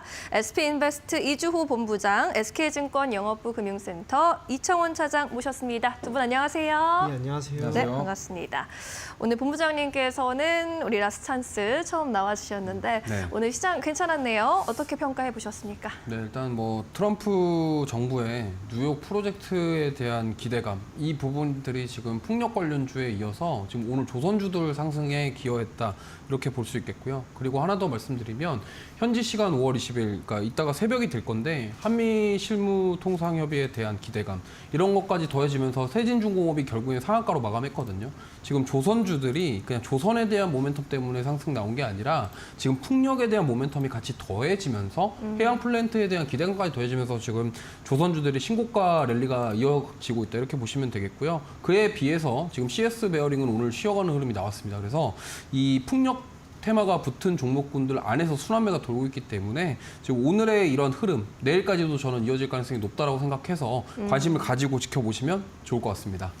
네, 내일도 이러한 흐름 이어질지 함께 주목해보자라고 조언을 해주셨네요. 우리 이청원 차장께서는 시장 어떻게 분석해 보셨습니까? 저는 다른 것보다 오늘 주식시장이 개장을 하면서부터 외국인들이 강하게 매수세를 보였습니다. 사실상 지금 코스피 기준으로 2600포인트를 넘어서고 있는 그런 모습을 보이고 있기는 하지만 2600에서 2650포인트 상위, 이 사이를 지금 벗어나지를 못하는 거죠. 그러다 보니 중간중간 섹터 내에서의 움직임은 강하게 나오고 있다 하더라도 시장이 결국에는 올라가지를 못합니다. 그러면 그러한 상황에서 오늘은 외국인들이 장 초반부터 특히 선물시장에서 강한 매수세가 들어왔고 장중에는 5천억 원 이상 매수세를 보였습니다. 장 후반으로 가면서 외국인들의 매수세가 조금은 줄어들긴 하는 모습을 보이긴 하였음에도 결국에는 매우 좋은 흐름을 보였다는 것. 그래서 코스피 기준으로 2600포인트를 완전히 안착을 하는 모습이 나왔기 때문에 한편으로 우리가 시장을 지금 시점에서는 조금 더 긍정적으로 바라봐도 괜찮지 않을까, 그렇게 보여지고요. 선물시장에서 외국인 매수세가 이렇게 들어왔다라고 하는 것은 결국에는 지금 시장의 가장 큰 리스크라고 할 수 있는 미국의 신용등급 하락이라고 하는 것, 이 변수로부터 벗어나는 거죠. 비록 미국의 국채금리가 일정 부분 올라가는 모습을 여전히 보이고 있다 할지라도 예전과는 분명히 다른 양상입니다. 미달러와의 강세가 나오지 않는 상황에서 국채금리의 상승이기 때문에 결국에는 지금과 같은 금리 인하 기조 속에서는 국채금리도 결국에는 제자리를 찾을 것이다, 그렇게 보여집니다. 연이어 5월 말 이제 엔비디아의 실적 발표가 있고요. 네. 6월 초에는 고용, ISM 제조업, PMI 지수 등 굵직한 이벤트가 있습니다. 그것을 앞두고 시장이 이렇게 올라가는 양상과 외국인들의 매수세가 유입되었다라고 하는 것. 거기에 키움증권에서도 오늘 리포트가 한 게 나왔는데 지난해 8월부터 올해 4월까지 외국인들이 38조로 던졌습니다. 이게 2008년 서프라임 모기지 때 그 당시 기준으로도 어마어마하게 던졌는데 지금도 지금 그 정도 수준이에요. 하지만 5월 들어서 외국인들의 순매수가 또 강하게 들어오죠. 그렇다면 외국인들이 지금까지 그렇게 많이 던진 상황에서 이제 오는 것이라면 추가적으로 매도세를 보일 것이다라고 생각을 하기보다는 지금부터는 오히려 순매수로 전환하지 않을까. 그리고 이러한 흐름이 1차적으로 반도체 쪽에서 우선은 나왔기 때문에 저는 시장이 생각보다 좋을 수도 있겠다라는 느낌을 받고 있습니다. 그러한 상황에서 출발이 되는 선은 대략 2550포인트 내외다라고 하는 것을 감안하면 1차적으로 코스피 기준으로는 지난 2월에 찍었던 대략 한 2680포인트 정도, 여기에는 돌파하지 않을까, 그렇게 보여지고요. 네. 5월 말에 엔비디아의 실적이 괜찮고 지금처럼 사실상 우리나라의 5대 주력 산업군이 크게 움직이지 않는데 여기에서 어느 하나만 강하게 움직여 준다면 저는 시장은 거칠 것 없이 정말 잘 갈 수도 있겠다 그런 생각이 들었던 오늘 시장입니다. 섹터별로는 몇몇 섹터가 일정 부분 움직이는 양상을 보입니다. 조선 쪽 그중에서도 조선 기자재 쪽에 저는 강하게 움직이는 양상을 역시나 보였다라고 보여지고요. 네. 반도체 쪽도 오늘 전반적인 흐름 자체는 나쁘지는 않습니다. 1차적으로 시장이 크게 움직이기 위해서는 결국에는 반도체가 움직여야 한다라고 하는 것을 감안하면 지금 시장은 반도체 중심으로 다시 한번 재편될 가능성이 있다는 것, 그 점을 인지를 하시면서 오늘 시장 바라보시면 좋을 것 같습니다. 네. 자, 오늘 시장 앞으로의 흐름도 또 전망을 해주셨는데 오늘 일단 시장만 분위기 보자면 나쁘지 않았고요. 굉장히 좋았습니다. 현재 동시호가 구간의 분위기 체크해보고 가도록 하겠습니다. 1% 가까이 올라준 코스피 지수 현재도 2,627포인트에서 마감 준비하고 있고요. 전일 대비 26포인트 이상 끌어올렸습니다. 코스닥의 경우에도 1%대 강세 흐름 이어가면서 7포인트, 8포인트대 플러스 해주는 모습 723.43포인트에서 마감 기다리고 있습니다. 코스피 200의 경우에도 0.7%대 오름세로 마감 기다리고 있네요. 오늘 코스피에서 외국인과 기관의 동반 매수 우위 집계가 되면서 외국인이 1,600억 원, 기관이 1,300억 원의 매수 우위 집계가 되고 있습니다. 반면에 개인은 나홀로 차익 실현에 나서는 모습 3,200억 원 이상의 매도 우위 집계가 되는 모습입니다. 오늘 코스닥 쪽에서도 수급 동향 비슷하게 나타났습니다. 외국인과 기관의 동반 매수 우위 포착이 됐고요. 기관이 1,000억 원 이상 담아갔습니다. 소폭의 매수 우위 외국인 쪽에서 확인이 됐고 개인은 1,000억 원 이상 덜어내는 모습이었습니다. 오늘 삼성전자와 SK하이닉스는 약세 마감이 예상되고 있고요. 삼성바이오로직스 7%대 오름세로 110만 원 선 돌파 시도하고 있습니다. LG 에너지솔루션의 경우 약세 이어가는 가운데 한화에어로스페이스도 3%대 감세, 약세가 감지됩니다. 우리 시장 마감합니다.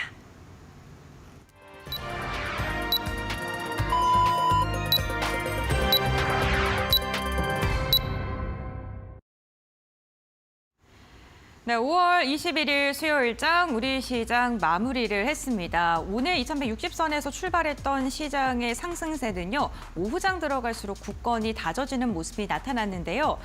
오늘 방산 관련 기업들 그리고 조선주, 제약바이오 기업을 중심으로 매수세가 유입되면서 시장이 견조했습니다. 그렇다면 트레이딩 뷰를 통해서 조금 더 자세한 종목 마감 상황 살펴보겠습니다.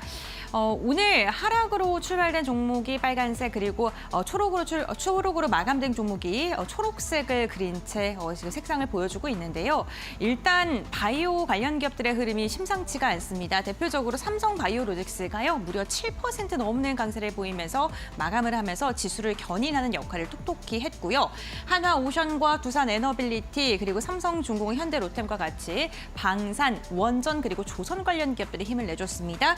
다만 LG 에너지솔루션과 같은 2차 전지 오늘도 약한 모습이었고 반도체, 삼성전자와 SK하이닉스가 오후장 들어서 힘이 빠지는 모습이 나타났습니다.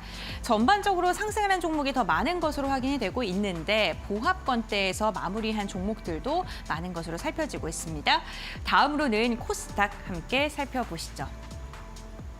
네, 코스닥 같은 경우에는 상대적으로 최근에 좀 조정을 받았던 제약바이오 대장주들이 상승으로 돌아선 모습이었습니다. 알테오젠, 펩트론, 클리스, 삼천당 제약, 지금 비만 치료제라던가 미용 관련된 기업들 전반적으로 좋았고요. 다만 반도체 소부장 관련 기업들 삼성전자, SK하이닉스 조정 국면과 동일하게 부진한 모습이 집계가 됐고요. 로봇 관련 기업과 2차 전지도 전반적으로 약했습니다. 다만 오늘 게임 가운데 카카오게임즈가 무려 9%가량의 강한 상승을 보이면서 마감을 했고요. 엔터 관련된 기업 SM이 2% 넘는 상승을 보이면서 마무리를 했습니다. 이렇게 전반적인 종목들의 상황을 저희가 확인을 해봤고 지수단에서는 어떻게 종료를 했는지 살펴보시죠. 유가증권 시장부터 저희 확인을 해보도록 하겠습니다. 유가증권 시장 오늘 시초가가 가장 낮게 출발을 했습니다. 2,614선에서 출발을 한 다음에 고점을 빠르게 높여가는 모습 2,630선까지 돌파하는 움직임이 나타나다가요. 좀 밑에 하단을 좀 지지하는 모습이 나타나더니 0.9%가량 오르면서 2,625선에서 마감을 하는 데 성공을 했습니다. 아무래도 오후장 들어서 반도체 관련된 기업들의 힘이 조금 빠진 게 코스피의 상단을 조금 제한하는 역할을 한 것 같습니다. 다음으로는 코스닥 함께 살펴보시죠. 네, 코스닥의 흐름도 비슷한 움직임이었습니다. 시초가가 가장 낮았고요. 11시 구간에 제일 높은 구간을 터치한 다음에 지속적으로 1%대 견조한 상승세를 유지한 것으로 확인되고 있습니다. 오늘 720선 돌파하는 데 성공했습니다. 수급 상황 확인해 보겠습니다. 먼저 유가증권 시장입니다. 오늘 외국인이 2천억 원가량의 물량을 담아내는 데 동참을 했습니다. 3거래일 만에 매수로 돌아섰고 기관 같은 경우에도 900억 원가량의 물량을 담아내는 모습이었는데 조금 더 디테일하게 보자면 연기금은 매도를 하고 있다는 점 확인을 해보셔야 될 것 같고요. 코스닥도 함께 보시죠. 네, 코스닥에서도 외국인과 기관의 쌍끌이 매수세가 시장을 받쳐주는 역할을 했고요. 오늘 양시장에서 개인만 홀로 순매도를 했습니다. 메이저 수급의 긍정적인 수급이 우리 시장의 견인차 역할을 했습니다. 시가총액 상위 종목들의 흐름도 살펴보겠습니다. 유가증권 시장입니다. 1위부터 5위입니다. 삼성전자와 SK하이닉스가 오늘 일제히 하락으로 마감했습니다만 SK하이닉스 같은 경우에는 20만 원 선을 지지해주려는 움직임이 살펴졌습니다. 삼성바이오로직스는요, 미국 FDA에서 실사에 나섰다라는 소식이 전해졌는데 수출과 관련돼서 이야기를 나눌 게 있어서 실사를 지금 하고 있다라는 소식이 전해지면서 무려 7%가 넘는 상승을 보이면서 마감을 했습니다. 특징적인 게 오늘 방산 관련 기업들 트럼프의 발언 속에서 오늘 강한 상승 나왔고 하나 에어로스페이스 같은 경우에도 4%가량 상승하면서 시가총액 5위권 안착하는 데 성공을 했습니다. 다음 장 보시죠. 6위부터 10위입니다. 네, KB금융 최근에 견조하게 상승합니다. 오늘도 1% 이상 상승력 나타나고 이걸 완성차 기업들의 부진한 모습이 계속되고 있고 HD현대중공업 오늘 윗골이 달면서 상승폭을 대부분 반납한 채 마감했습니다. 결국에는 오늘 40만 원 선 돌파에는 실패를 했습니다. 다음 장 보겠습니다. 네, 11위부터 15위입니다. 네이버 오늘 하락이고요. 두산 에너빌리티 원전주들의 최근 흐름이 굉장히 좋습니다. 지속적으로 기대감이 나오고 있는 상황이고 오늘도 두산 에너빌리티가 39,000원 선 돌파하는 데 성공했고요. 조선주들도 반등 다시금 시도하고 있습니다. 코스닥 보시죠. 네, 코스닥 1위부터 5위입니다. 오늘 시장을 주도했던 건 시가총액 상위 종목군들 가운데서는 알테오젠이었습니다. 장중 내내 견조한 모습이 나타났고 결국에는 종가 역시나 2.6% 상승하면서 마감했습니다. 다만 2차 전지 반발 매수세 장초에는 들어오는 듯 했는데 다시금 하락으로 돌아서면서 여전히 CATL의 자금이 유입되고 있는 모습, 2차 전지 상대적으로 국내 증시에서는 약세를 이어가고 있습니다. 레인보우 로보틱스 오늘 소폭입니다만 조정받으면서 마감했고요. 6위부터 10위 살펴보겠습니다. 네, 오늘 치매 그리고 비만 치료제 관련 기업들, 미용 관련된 기업들의 상승력이 굉장히 눈에 띄었습니다. 대표적으로 삼천당제약과 펩트론이 강한 상승을 보이면서 마감을 했고요. 펩트론 오늘 안정적으로 20만 원 선 윗단에서 마감을 했고요. 파마 리서치는 소폭의 조정을 받았습니다만 보톡스 관련 기업인 휴젤이 6% 이상의 상승을 보였습니다. K 미용 관광을 오는 외국인들이 계속해서 최고치를 경신하고 있다는 소식이 전해지면서 미용 관련 모멘텀이 시장에 다시금 유입되고 있습니다. 네, 이렇게 마감 상황 저희가 확인을 해봤고요. 외환 시장은 어떻게 마감을 했을까요? 우리은행의 최진호 연구원과 함께 한번 알아보도록 하겠습니다. 네, 김동형 연구위원과 함께 알아보겠습니다. 연결 한번 해보겠습니다. 네, 대신증권 FIC 시스템 김동현 팀장이라고 합니다. 네, 안녕하세요. 연구위원님 오늘 마감 상황부터 살펴보도록 할 텐데 외환 시장 어떻게 종료됐을까요? 네, 우선 전일 뉴욕 외환시장에서 미국 달러는 이틀 연속 하락세를 계속 보였고 오늘까지 3일째 연속 하락세를 보였습니다. 달러 인덱스가 100선 아래로 내려가서 5월 8일 이후로 재차 100선을 하락 돌파한 것인데요. 달러 약세의 주요 원인으로는 무디스 미국 신용등급 강등이 지속되고 있고 그리고 미국의 감세안으로 인한 재정 적자 우려 그리고 트럼프 관세 정책에 따른 글로벌 자산 배분 조정으로서 미국 국채를 위시한 미국 자산을 팔고 달러를 매도하는 플로우가 지속되는 것으로 보입니다. 우선 국제지정학적 이슈로는 러시아와 우크라이나 전쟁 휴전 논의가 교착 상태로 계속 지속되고 이스라엘의 이란 타격 준비 뉴스로 위험 회피 심리가 강했고 또 뉴욕 증시는 3대 지수 모두 하락 마감하면서 위험 회피 심리가 외환시장에도 반영되어서 엔화 같은 안전통화의 강세에 계속적인 영향을 주었습니다. 오늘 아시아 시장, 우리나라 시장에서는 G7 재무장관 회의에서 미국과 일본의 환율 협상 결과를 기다리면서 엔화 같은 안전자산이 상대적인 강세를 계속 보였는데요. 장중 일본의 무역 수지가 적자 전환했음에도 불구하고 달러엔 환율은 1403엔 중반대까지 떨어지면서 엔화 강세를 지속해서 보여줬으며 역시 미국과 환율 문제로 협상 문제가 엮여 있는 달러원 환율 역시 전일 레벨인 1390원대를 하향 돌파해서 1385원대까지 밑으로 내려갔다가 조금 반등한 상황입니다. 미국의 달러 대비 타국가 통화의 강세를 유도하려는 시도가 대만 달러, 엔화, 원화의 급등을 계속 일으키고 있고 한미 정부 간 실무 통상 협의도 전일 사흘 일정으로 시작돼서 달러 대비 원화의 강세 압력 기대가 지속되는 영향으로 보입니다. 수급상으로는 1,400원 뚫고 내려온 여파에 의해서 저점 매수하는 수입 업체 및 해외 투자 환전 수요 등이 있을 것으로 보이나 다시 트럼프의 관세 정책에 따른 리스크 보강이 되지 않으면 예전 같은 급작스런 급등이 일어날 가능성은 점점 낮아져서 수출 내고 물량 역시 출해돼서 균형을 이룰 것으로 보입니다. 이 길에는 장시간 이후 영국 4월 CPI, 독일 푼트 10년물 입찰, 캐나다 신규 주택 가격 지수 등의 경제 지표들이 있는데 시장의 방향을 바꿀 만한 지표들이 없고 일본과 한국의 미국과의 협상이 20일까지 계속 지속될 예정이므로 달러 약세 기조는 어느 정도 지속될 것으로 보입니다. 미국 금리의 상승, 우리나라 경제 펀더멘탈 자체가 굉장히 약화되는 상황에도 불구하고 관세와 환율 협상에 대한 대외 이슈들이 현재 환율 시장을 움직이는 메인 팩터이기 때문인데 트럼프 관세 정책 이슈가 시장 영향을 막대하게 주던 최근 2달 동안 원달러 환율 같은 경우에 하루의 움직임이 30원가량 계속되던 변동성이 굉장히 큰 상황은 이제 벗어나서 달러 약세 기조는 좀 슬로우해졌지만 5월 초 대만 달러에 대한 미국의 절산 요구 가능성 대두로 여기에서 달러 환율이 1,360원 레벨까지도 하락했었던 것을 감안하면은 관세 및 환율 협상 관련 뉴스가 계속 나오면서 추가적인 하락 시도가 이어질 것으로 보입니다. 네, 이상입니다. 네, 알겠습니다. 트럼프 관세 이슈가 점점 더 시장에 미치는 영향이 적게 바뀌면서 이로 인한 변동성은 줄어들 것이다라고 이야기를 해주셨습니다. 특히나 아시아 시장 통화 절상에 대한 이야기, 그로 인해서 원화 강세가 당분간은 지속될 수 있다라고 이야기해 주셨으니까 이 부분 참고해 주시면 좋을 것 같습니다. 대신증권의 김동영 연구위원과 함께했습니다. 오늘 말씀 고맙습니다. 감사합니다.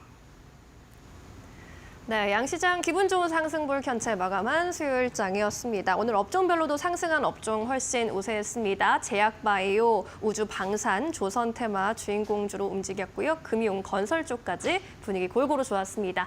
이제 내일장 투자 전략 계속 세워보도록 하겠습니다.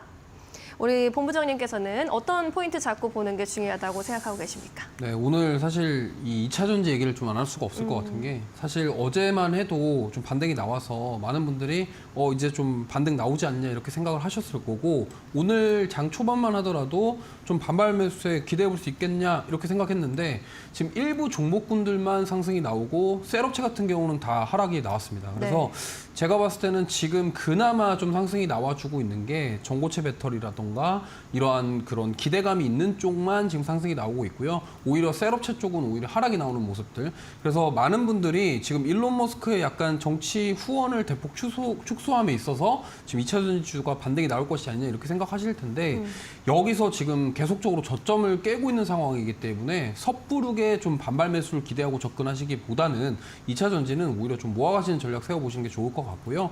그 다음에 이제 일론 머스크의 XAI가 대규모 데이터 센터를 구축한다는 얘기가 있었습니다. 사실 트럼프 대통령이 지금 중동 지역 사우디부터 방문을 했을 때 계속적으로 나왔던 얘기가 데이터 센터입니다. 그리고 젠스랑 CEO도 대만에 가서도 계속적으로 데이터 센터를 강조를 했고요. 그러다 보니까 전력기 기주들이 좀 좋은데 사실 그동안 반도체 소부장단에 있는 종목군들은 힘을 많이 못 내줬는데 이 부분이 한 번 더 부각된다고 한다면 그 수급들이 반도체 쪽으로 한번 유입이 될 수도 있지 않을까 이렇게 생각하고 있기 때문에 참고하시면 좋겠고 저는 사실 지수가 좀 올라가려면 오히려 반도체 소부장뿐만이 아니라 삼성전자랑 SK하이닉스가 좀 힘을 내줘야지 좀 지수가 올라갈 수 있다고 생각하고 있기 때문에 지금 원달러 환율도 계속적으로 1,400원 밑으로 하회하는 모습이 나오는 상황에서 반도체 쪽으로 수급이 유입될 수 있는지 지켜보시면 좋겠고요. 그다음에 오늘 좀 우주항공주들이 좀 일부 종목군들이 강했는데 사실 트럼프 대통령의 이 골든도움 프로젝트 같은 경우는 과연 국내 기업들이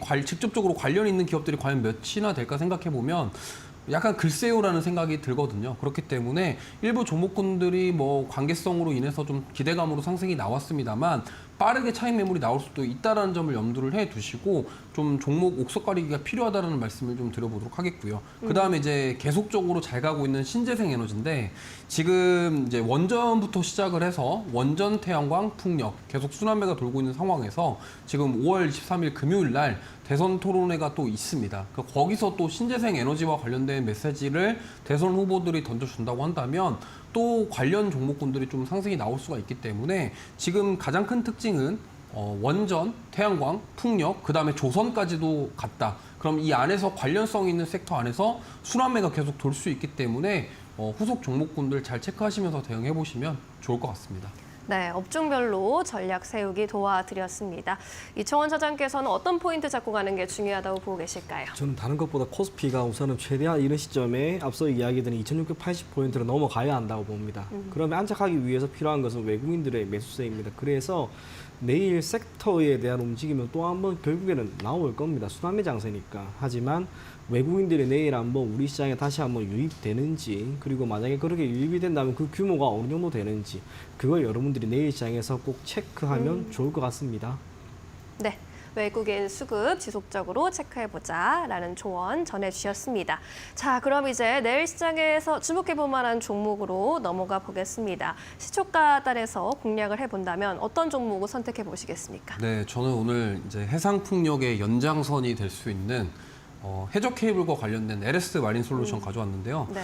사실 동사 같은 경우는 지금 AI 산업이 성장할 경우에 사실 해저 통신망 수요가 증가할 것이다라는 기대감이 있습니다. 그것 때문에 본업에 대한 성장을 기대해 볼 수 있겠고요.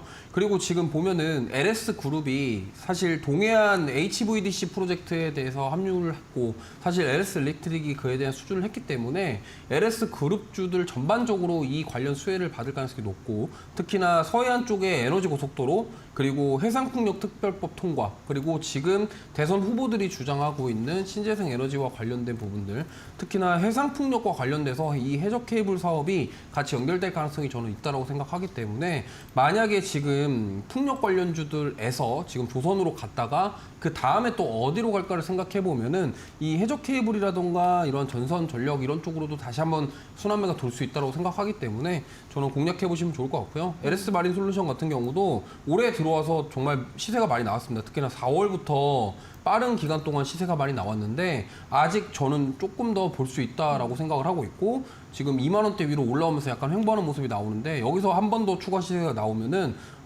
고점까지 돌파를 시도를 해볼 수 있겠다라는 말씀을 드려보겠고 그래서 내일 한번 매수를 해보시고 다만 이제 어느 정도 좀 단기간에 시세가 많이 나왔기 때문에 손절 라인을 딱 정확하게 잡으시고 대응하실 필요가 있을 것 같습니다. 그래서 목표가는 24,800원, 손절가는 19,500원 제시해드리도록 하겠습니다. 네, 내일장 공략주로 LS 마린 솔루션 짚어주셨습니다. 차장님께서는 어떤 종목 좀 보고 계십니까? 네, 저는 SMCG라고 하는 기업인데요. 최근에 스몰캡 관련된 세미나를 한번 듣고 왔는데 네. 가장 기억에 남는 그런 회사입니다. 네. 화장품 관련 유리용기입니다. 지금 화장품 관련된 기업들의 경영 환경은 여전히 괜찮죠.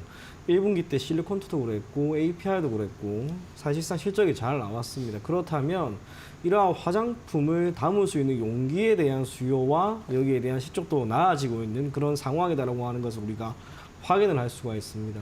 용기는 기본적으로 플라스틱 용기를 많이 선호합니다. 가격이 싸니까. 그런데 이게 유럽은 지금 그러질 않죠.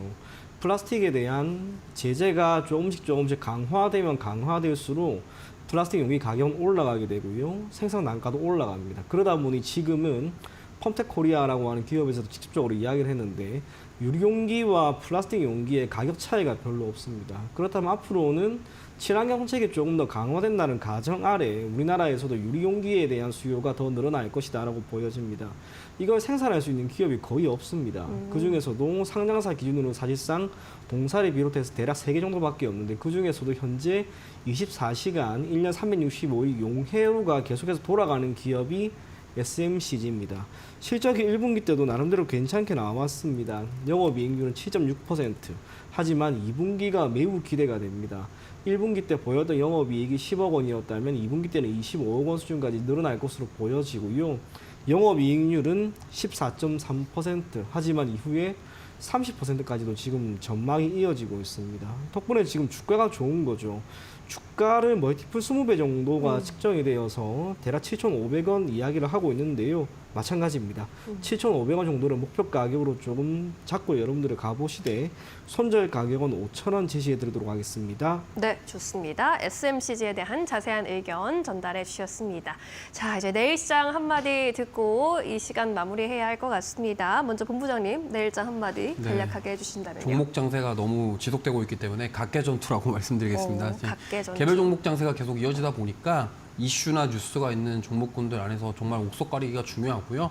섹터군 안에서도 차별화되는 모습이 보이고 있기 때문에 힘 있는 종목군들을 따라가다가 오히려 차익 매물에 당할 수도 있다는 점을 좀 감안해봤을 때 공격적인 매수보다는 오히려 시세가 덜 나온 종목군들, 후속 종목군들을 찾는 전략을 세워보시는 게 좋다라는 말씀을 드려보도록 하겠습니다. 네, 알겠습니다. 이청훈 차장께서는 어떤 한마디 주시겠습니까? 네, 저는 긍정적으로 바라보자. 긍정적으로 미국의 신용운동과 발악도 나름대로 잘 이겨내고 외국인들의 매수세도 들어왔으니까 시장이 나름대로 잘 갈 것 같습니다. 그래서 긍정적으로 바라보자. 그렇게 네. 이야기 전해드리겠습니다. 네, 두 분 의견 모두 고맙습니다. 오늘 여기서 보내드릴게요. 감사합니다.